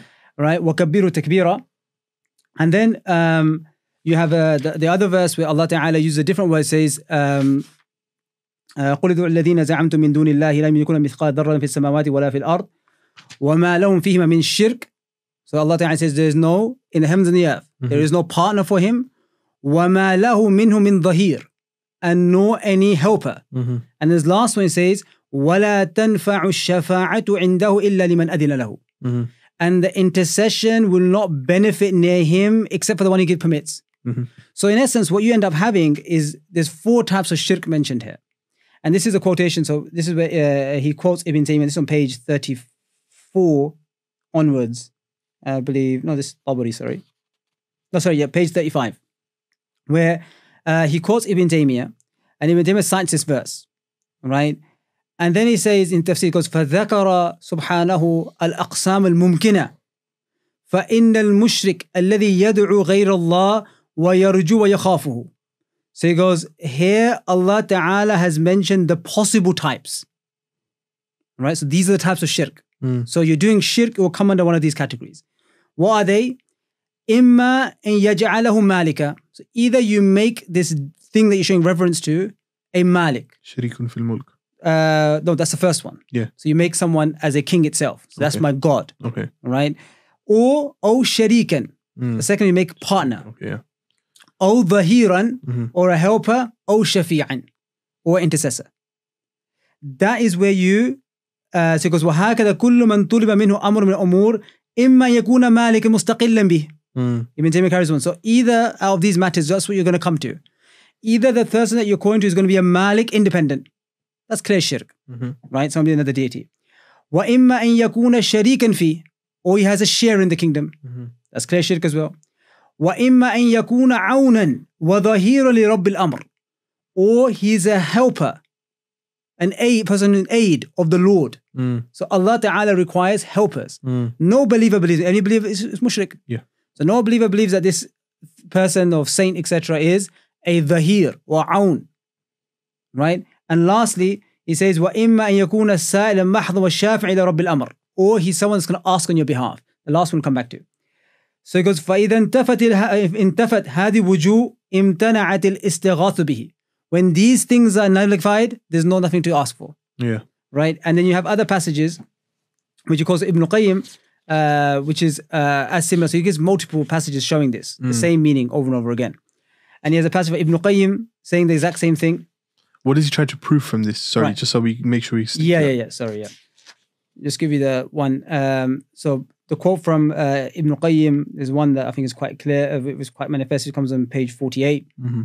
It's the same thing that he's saying, right? But what's the point being proven here is that if you look at all the four categories, well, let's look at the first three, right? Because the fourth one where you can discuss, what about the shafa'a point, right? Is that in each of these acts of shirk, the person that you're making as your act, where you're putting your focus, your veneration, has either independent kingdom, so like a separate God that you believe in, or you have a belief that they have sharik, they're partners on the creator. They're partners of it. Yeah. No effect, they're partners. Okay, sorry. Just and number two, so then third level is aun. He's a helper. And number four is shafi'. Okay. So the first three are very clear. That in each of those three categories, you have made this person sharik in what? Rububiyyah. So when you say shirk in rububiyyah, or when you have belief in rububiyyah, you can have a general, what this what Shaykh talks about after, he calls an ijmali belief, as many of the mushrikeen had. So yes, we believe Allah is Rabb. Having a belief in rububiyyah doesn't negate the fact that you can believe Allah has dhahir, has aun. You can maybe negate the fact that there's an equal God to Allah Ta'ala, but it doesn't negate the other two. As for shafi', right, I'm not going to quote, you can read the book. I'm not here to summarize the whole book. It's ending up becoming like that, right? You can read it. But the quotation of shafi', which again very manifest, is that called Bunzel cites one of this we saw yesterday. And there's a few other quotations for this, where the shafi', when does shafa'a become shirk? What is shirki shafa'a? Again, is where the mushrikeen of Makkah and other mushrikeen, they analogize between the kings of this world with Allah Ta'ala's kingdom. So the shafa'a that they're doing is not the fact that it's the same as our shafa'a to Nabi Sallallahu Alaihi Wasallam. It's just that they got the wrong person. Okay. That's the way it's presented. So when you say be without the will of Allah, permission of Allah, is that you sought shafa'a from the wrong person. If you think about it for a second, why would that be shirk? If we can seek the shafa'a of Nabi Sallallahu Alaihi Wasallam, and that's fine, and the Mission Allah do shafa'a for us, why is it that if I seek from someone, how does that become associating within Allah's kingdom in any way or form? No permission? It's a lack of permission. Well, of course, I believe he has permission. Yeah. Right? The whole purpose. Now, if I think that this person can do shafa'a without permission, then you done what? Shirk. Because that means you got ta'thir in the mulki of Allah. Yeah. This person has, if I can now claim that I can do shafa'a to Allah without him permitting me. What's that? What am I claiming now? I'm claiming that I can change the will of Allah Ta'ala. Yeah. That's why in shafa'a, we don't believe that the Messenger of Allah Sallallahu Alaihi Wasallam is going to convince Allah Ta'ala against his will. He's going to argue, okay, Allah will say, okay, fair enough, you convinced me. Now, that's not how Allah Ta'ala works. All right? That's not how the shafa'a works. Allah gives you as a fadila. Yeah. So the mushrikeen shafa'a, and the quotes Ibn Taymiyyah, Ibn Qayyim, and I'll advise you to read it. Yeah. And I read it, and there's a similar quote in Mu'azzaf al-Usmani's Risala as well, which is very similar to it. It's very clear that Ibn Taymiyyah means, because the reason why they'll do it is because the king may accept it out of khawf. Yes. Because the person who's shafa'a, I fear this person, some backlash. Yeah. Right? Or he done me a favor. Yeah. So I'm forced into it. This all goes against Tawheed. Yes.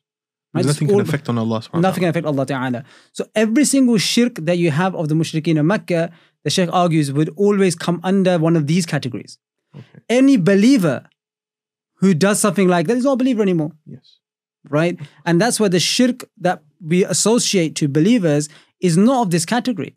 What they're doing is they would say to a person incorrectly, maybe, or based upon a lack of evidence, whatever it is, right? So this is the question then. This is what the question that came to my head, and maybe to others as well, right? Now, what's the fine line? What's the difference? Is it in the words that people use, or is it so in the i'tiqad itself, that what are they exactly intending when they say that we just want shafa'ah from X person in the grave? So what are they intending that makes it a fine line between not shirk and shirk? Yeah, so it's actually quite simple. So if you go down this route, again, like I said, these acts can be bid'ah. Of course. They can be kufr even, depending on what. No one's saying that it's necessary or recommended to these things. Yeah, that's not what we're talking about right now, right? That's not, nor is the Shaykh arguing for that. So people say that, he's supporting grave worshippers, whatever, right? Not praiseworthy at all. Yeah, it's like a similar example. I did a podcast some months back in Kadima Foundation, right? And we spoke about this topic there as well. Similar topic. It's the exact same topic, actually. And the point I think I made this point there was that it's like if someone was to murder someone, and then you make the murder as grotesque as you want. It doesn't change the fact that it's still a sin. Yeah. Right? You can't say because you're not calling that person a kafir, you are then complicit in that. Or you're supporting it. You say, well, no, I can still say something that's grotesque, but doesn't mean I can necessarily mean that the person is a mushrik. Right? There's many tyrants in the past that a person may find evil and done all sorts of evil. But if they're Muslim, I can't call them kafir because of the gravity of the sin they done. It's still a sin. Yes. And he talks about the person who killed 99 people, right? So, still a believer. So just because something we're not calling it shirk, to assume that's somehow supporting such practice is nonsense. Absolute nonsense. Yeah, right? That fine line needs to be distinguished, right? Yeah. Between, someone saying it's not shirk, but we're not saying, or it's not being said that this is praiseworthy to do on the other side. You won't find... Yeah. I can talk myself, but you won't find me in any of these kind of, hopefully dubious activities, doing some sort of dance around a grave or something, right? I can't say anything for you. Right? I think I can't dance anyway. So we're doing some sort of movement, right? I hardly move. Whatever the case. Fair enough. But whatever the case, so that's not what we're supporting, right? And nor is the Shaykh supporting such a thing. But what's the distinction? How does it distinguish? So the point that we're trying to, so the Shaykh is arguing, what Mantani is arguing as well, is that these people believe, if they're Muslims, if you're a Muslim, you're saying Allah controls everything. Yes. Right? There's no one that shares anything in Allah's kingdom. He has full rububiyyah. We as makhluk don't have any power, control except what Allah Ta'ala gives us. They believe Allah Ta'ala has given someone such power. Right? Allah Ta'ala has given them the ability, because of the closeness, whatever it is, to do shafa'ah for us. But that's with the permission of Allah, for example, right? That's the permission of Allah. Or they could believe even Allah Ta'ala has given them the ability to, why is it dead? Anyone, like for example, you have ability to, if I ask you, can you give me some money? Right? You can give it to me. That's Allah has given you that ability. That's not shirk. Now, if someone's dead and now I incorrectly believe that you can still give me that money, and I go to your grave and say, give me money. You can say the person's a madman, the person's dumb, he's doing bid'ah, etc. Or if it's some doing it in a way of veneration, which seems, look, your shirk amali you're doing. Yeah. But as long as I think, no, Allah Ta'ala has given this person permission. Yeah. Allah has given this person ability. Okay. That could be a wrong belief, but I have not made you within, I'm not giving you rububiyyah in any way or form. So I've not done shirk. I've just held on to a false belief, a false idea. It's that one clause of permission of Allah subhanahu wa ta'ala. In the sense of shafa'ah, for example. In the sense of shafa'ah. Because if I say, no, this person can do it without the permission of Allah, he has some sort of independent ability. Yeah. He can go and fight my case. It doesn't need Allah Ta'ala to permit him. Like for example, we have a kingdom today, right? So I say, let's go protest. Yeah. So I'm going to go and fight my case myself, go through the guards and make my case, and the king can change his view, or the leader can change his view, if without his permission. If I believe that that's how the kingdom of Allah Ta'ala works, as the mushrikeen did, then that's a mushrik. Right? And and so anyway, that's the beginning of the work, right? Then I'm going to summarize points now. I'm not going to mention all the evidences. I'll advise them to purchase a copy of this book, read it for themselves. There has been responses to the part about Ibn Taymiyyah. There's been counter responses to it as well. I've written one as well. I think I sent it to you a while back. Yes. In 6-7 pages. So we can go into that, not right now because we're probably just going to review the book. Then he goes into highlighting a number of evidences of showing what exactly was the belief of the mushrikeen of Makkah. So this notion that, they only believe them as having no independent power, They were just, in some cases, didn't have the ability to benefit or harm anything. Just these stones that they were showing veneration to for no reason. So the Shaykh goes into detail about what exactly their belief was. So he gives like various istidlalat, I think it's about 12, 13, where he talks about, he goes, for example, أَنَّ مُشْرِكِينَ كَانُوا يُخَوِّفُونَ أَنْبِيَاءَ وَرُسُلَ. So he goes that the mushrikeen, they would actually try to instill fear into the anbiya and the messenger's heart by trying to say, we'll call our deities on you. It shows the power for them. Right? If I can use my deity against your da'wah to tawheed, I believe something in them. Right? And he mentions all they believe that they were the daughters of Allah, the malaika. That's not something which is devoid from shirk rububiyyah. That's part of rububiyyah. A daughter is sharikin fil mulk, right? Christians believe in Isa alayhi salam, the son of God. These are all shirk and rububiyyah. So he gives multiple evidences, I think 12 or 13. Does he discuss the issue of talazum between the two? So now we go to the definition point. Okay. And this is a central thing. You know, mafhum shirk al-ibada. Yeah. He cites the definitions because what happens to definitions is that the lughawi definition, the linguistic definition of ibadah, and then you have a shari'i definition. And there's a lot of confusion of how exactly you do so. Even Shaykh Abdul Muallimi in his work, he also says that he struggles to find a clear, comprehensive definition of ibadah. Because you may find definitions such as ibadah is ta'a. Quite general. That's anything, right? Yeah. You've been to your teacher. So when does ta'a become ibadah? Then they say, and this is what Shaykh Hatim mentioned, this is what Shaykh Hatim says as well. He goes, they'll say, ta'a becomes ibadah when you believe that thing to be ilah. You say, right, so what's an ilah? Ilah is someone that you do ibadah to. It goes in a loop. So he doesn't even know. This means that you're circular reasoning because you can't answer because you're saying, what is ibadah? Ibadah is to ilah. What is ilah? Ilah is you do ibadah to. Yeah. And he mentions this point explicitly saying, there's a problem then. Yeah. And a lot of the times you actually go to dictionaries and say, what is ibadah? And someone that you show reference to an ilah. You go to the same section, ilah, they will refer back to ibadah again. So you're kind of stuck, right? Yeah. So one of the definitions that you usually get, and it provides a very good one, so they just usually say stuff like ghayatul khudu' wa nihayatul dhul. Okay. Where you have like the peak of humility and of submission. Yeah. Right? That's what is ibadah. And so he gives various linguistic definitions, and I'll tell you what he concludes with. I think is very interesting. So he goes, he quotes Abu Bakr al-Ambari. This is again one of the things of Shaykh Hatim that I don't think anyone I've seen quote this work before, or this quotation before. So I've seen a lot of these books. I haven't, maybe in the recent ones, but I haven't seen anyone quote this. And so he's a linguist. I think there's a little biography on this on page 98. And at the end, when he says, when he talks about what's ibadah, he starts a verse in Surah Fatiha, إِيَّاكَ نَعْبُدُ قَالَ أَهْلُ اللُّغَةِ. The people of Lugha, they say, مَعْنَا نَعْبُدُ is نَخْضَعُ وَنَذُلُّ وَنَعْتَرِفْ بِرُبُوبِيَّتِكَ. So that's part of the definition of part ibadah. of the definition. Because Ahlul Lugha say, the meaning of it is that we humble ourselves, we submit ourselves, and we recognize your rububiyyah. Right? If that's intrinsic, then it becomes very different. Exactly. So he points out as intrinsic. And then furthermore, if someone says, no, I don't accept that.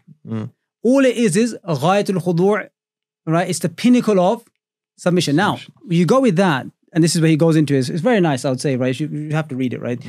He goes, well, okay, you're saying ghayatul khudu'. So it's the fi'l itself. So he says the action is ghayatul khudu'. So, okay, no problem. Then, if something is it has to be the pinnacle. Well, what's more khudu' in it? Sajda or ruku'? Sajda. Sajda. So if sajda is a ghaya, ruku' can't be ibadah then. If that's the ghaya, right, then you say, okay, wait a minute, our worship differs. Yeah. So the khudu' and the submission, etc., that we have, and the mahabba, for example, if you put mahabba in it, that we have, is different. So if I've got to the level of ghaya you have, and then your one's not worship, my one is worship. By that, then the Prophet ﷺ is only ibadah. And that's his conclusion he comes to. Yeah. And then he goes, therefore, only conclusion you come to is that the only ibadah which is ibadah is Mashallah Allah's ibadah. Because that's a ghaya. And no one else's ibadah can be ibadah.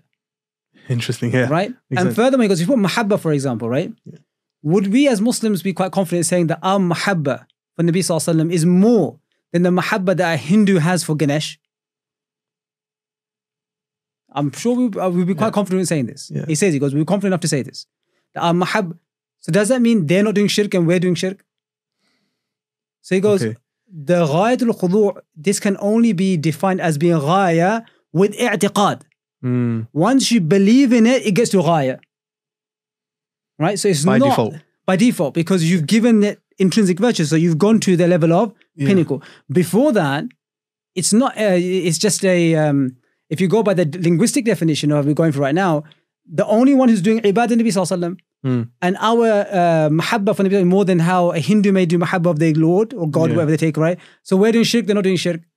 It becomes a very tricky thing if you don't. So he goes. So the definition the he provides has to become then i'tiqad. Yeah, because that love for Ganesh for the Hindu is a love of God and slave, whereas our love for the Prophet sallallahu alaihi wasallam is more.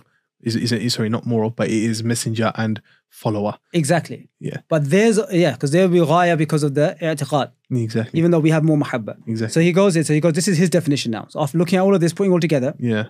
On page 104, he says, and aqul. So I say, al-ibada hiya bulughu ghayat al-khudu' wal-dhul wal-mahabba باعتقاد العامل في المتوجه بها إليه خصائص الربوبية وبعضها. So where the person has the pinnacle of submission, right, of humility, submission, and love, with the belief of the practitioner in the one that he's, who's directing his act to, they have the unique qualities of rububiyyah or some of them. So that doesn't mean all of them. That's why this would explain the mujmal part that we can have, so that the mushrikeen can believe in Allah in an ijmali sense, in a generic sense. Yeah. But it doesn't negate what? Shirk from them. Yeah. Right? So that's where he kind of concludes in this book. And there's a lot of other beneficial points I've highlighted all over here. Yeah. But it will just become a summary of the book. But I think that kind of highlights, and there's one, like a section at the end, which I also is very useful, is that he goes through numerous things that have come in ahadith or in books which are referred to as being shirk. And then he explains by using this, so now you got case studies now, right? So now we've got the usul, we've provide evidence for it, provide precedence for it. Now we're going to go through the hadith that, for example, let's say about sihar, or I think it's got on the going to a kahin, soothsayers, etc. So he's going to go through those. He goes through case studies. Mutina bin nawi kada, done the hadith. So these kind of hadith. He goes, what do the scholars say about this? That whole section of Sahih Muslim. It's a large section. So so he goes through all of these as case studies to say, now that we can apply this usul, the discussions become clear. So now we're not confused where somehow one random person saying this is shirk, this guy saying it's not shirk. Right? And that's why in the beginning section, the Shaykh makes a point to say that charging someone with shirk which is in essence doing takfir, is not a light matter. Yeah. So if you're going to come and say, I think, shirk is something, and this is where the indirect response to Sultan Umairi comes into play, is that if you're going to turn around and say, as he argues, he goes, there is no definition of shirk and ibadah. There's no dhabita. There's no rule to say when something is shirk, when something is ibadah. It's based on qara'in, which is indications. Okay. So what happens is that, for example, he goes, if you were to pray salah to Ganesh, so what we do here is say, okay, you're praying salah to this idol, and salah is an ibadah, and so this we can weigh up that this is shirk. Yeah. Which is quite a bizarre scenario, because you say, what does he read? Yeah. He's doing thana Allah. What exactly is happening here? It's a strange practice taking place here, right? So he goes, we look at the qara'in, but the problem with the qara'in argument, even that example is quite absurd. I think the first one is you can never be certain. Yeah. There's no qat'iyyah. Exactly. So then, what happens is that it allows me to call someone a mushrik and say, well, that's my ijtihad. That would explain the low bar. Exactly. Because if I'm saying is that, okay, I think that this is shirk, you say, I don't believe in that. I'll say, okay, that's ijtihad, no problem. I'll kill him, right? But you can't, right? And how we musib in my ijtihad, you won't be. And this is something to do with shirk we're talking about, right? Calling someone that left the fold of Islam. Remember, it's not going to be forgiven. Yeah. All right? If you die upon that state, these are people of the fire. I think one of the other significant points is all the ahkam al-dunyawiyya that come in place. Well, that comes, it's so much. He's so divorced. Much. And people, this is the thing, this is not just talking about hypothetical. Yeah. Right? Because if you see some of these families and people that come to you, they'll say things like, this person stopped speaking to his father for so many years. He doesn't speak to his mother anymore. There's one person, there's someone told me this about a family member, that he didn't turn up to his father's janazah because his father was a Brelvi and he was, he followed the Wahhabi understanding. It was more strict in it. So like I said, I'm not saying every Wahhabi is like this, not all. That's why I said there's many Wahhabis that don't agree with this. But that's why I say it's important for them to engage with their history and say, okay, how do we make sense of this? That's their job. We can just present it and say this way studies has presented.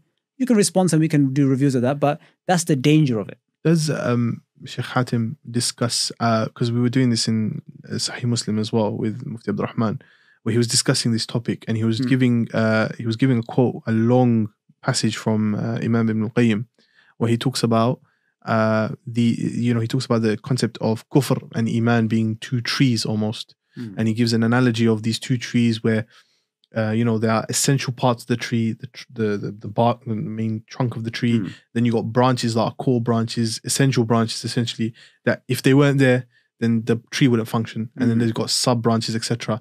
Now I think I need to find the exact passage, etc. But I think that falls into this as well. It may do. It may do. The Shaykh, I don't refer any quote like that from Ibn al-Qayyim, but it may refer to that. Yeah. Where you have the essential branch, and this is what the whole tahleel is about. Yeah. Right? It's about talking about what is the main base for what we can make a distinction between shirk and ibadah. So once we have this issue, right? And this is why I think there's one argument that Mawlana Shaykh Hatim mentions that I really like.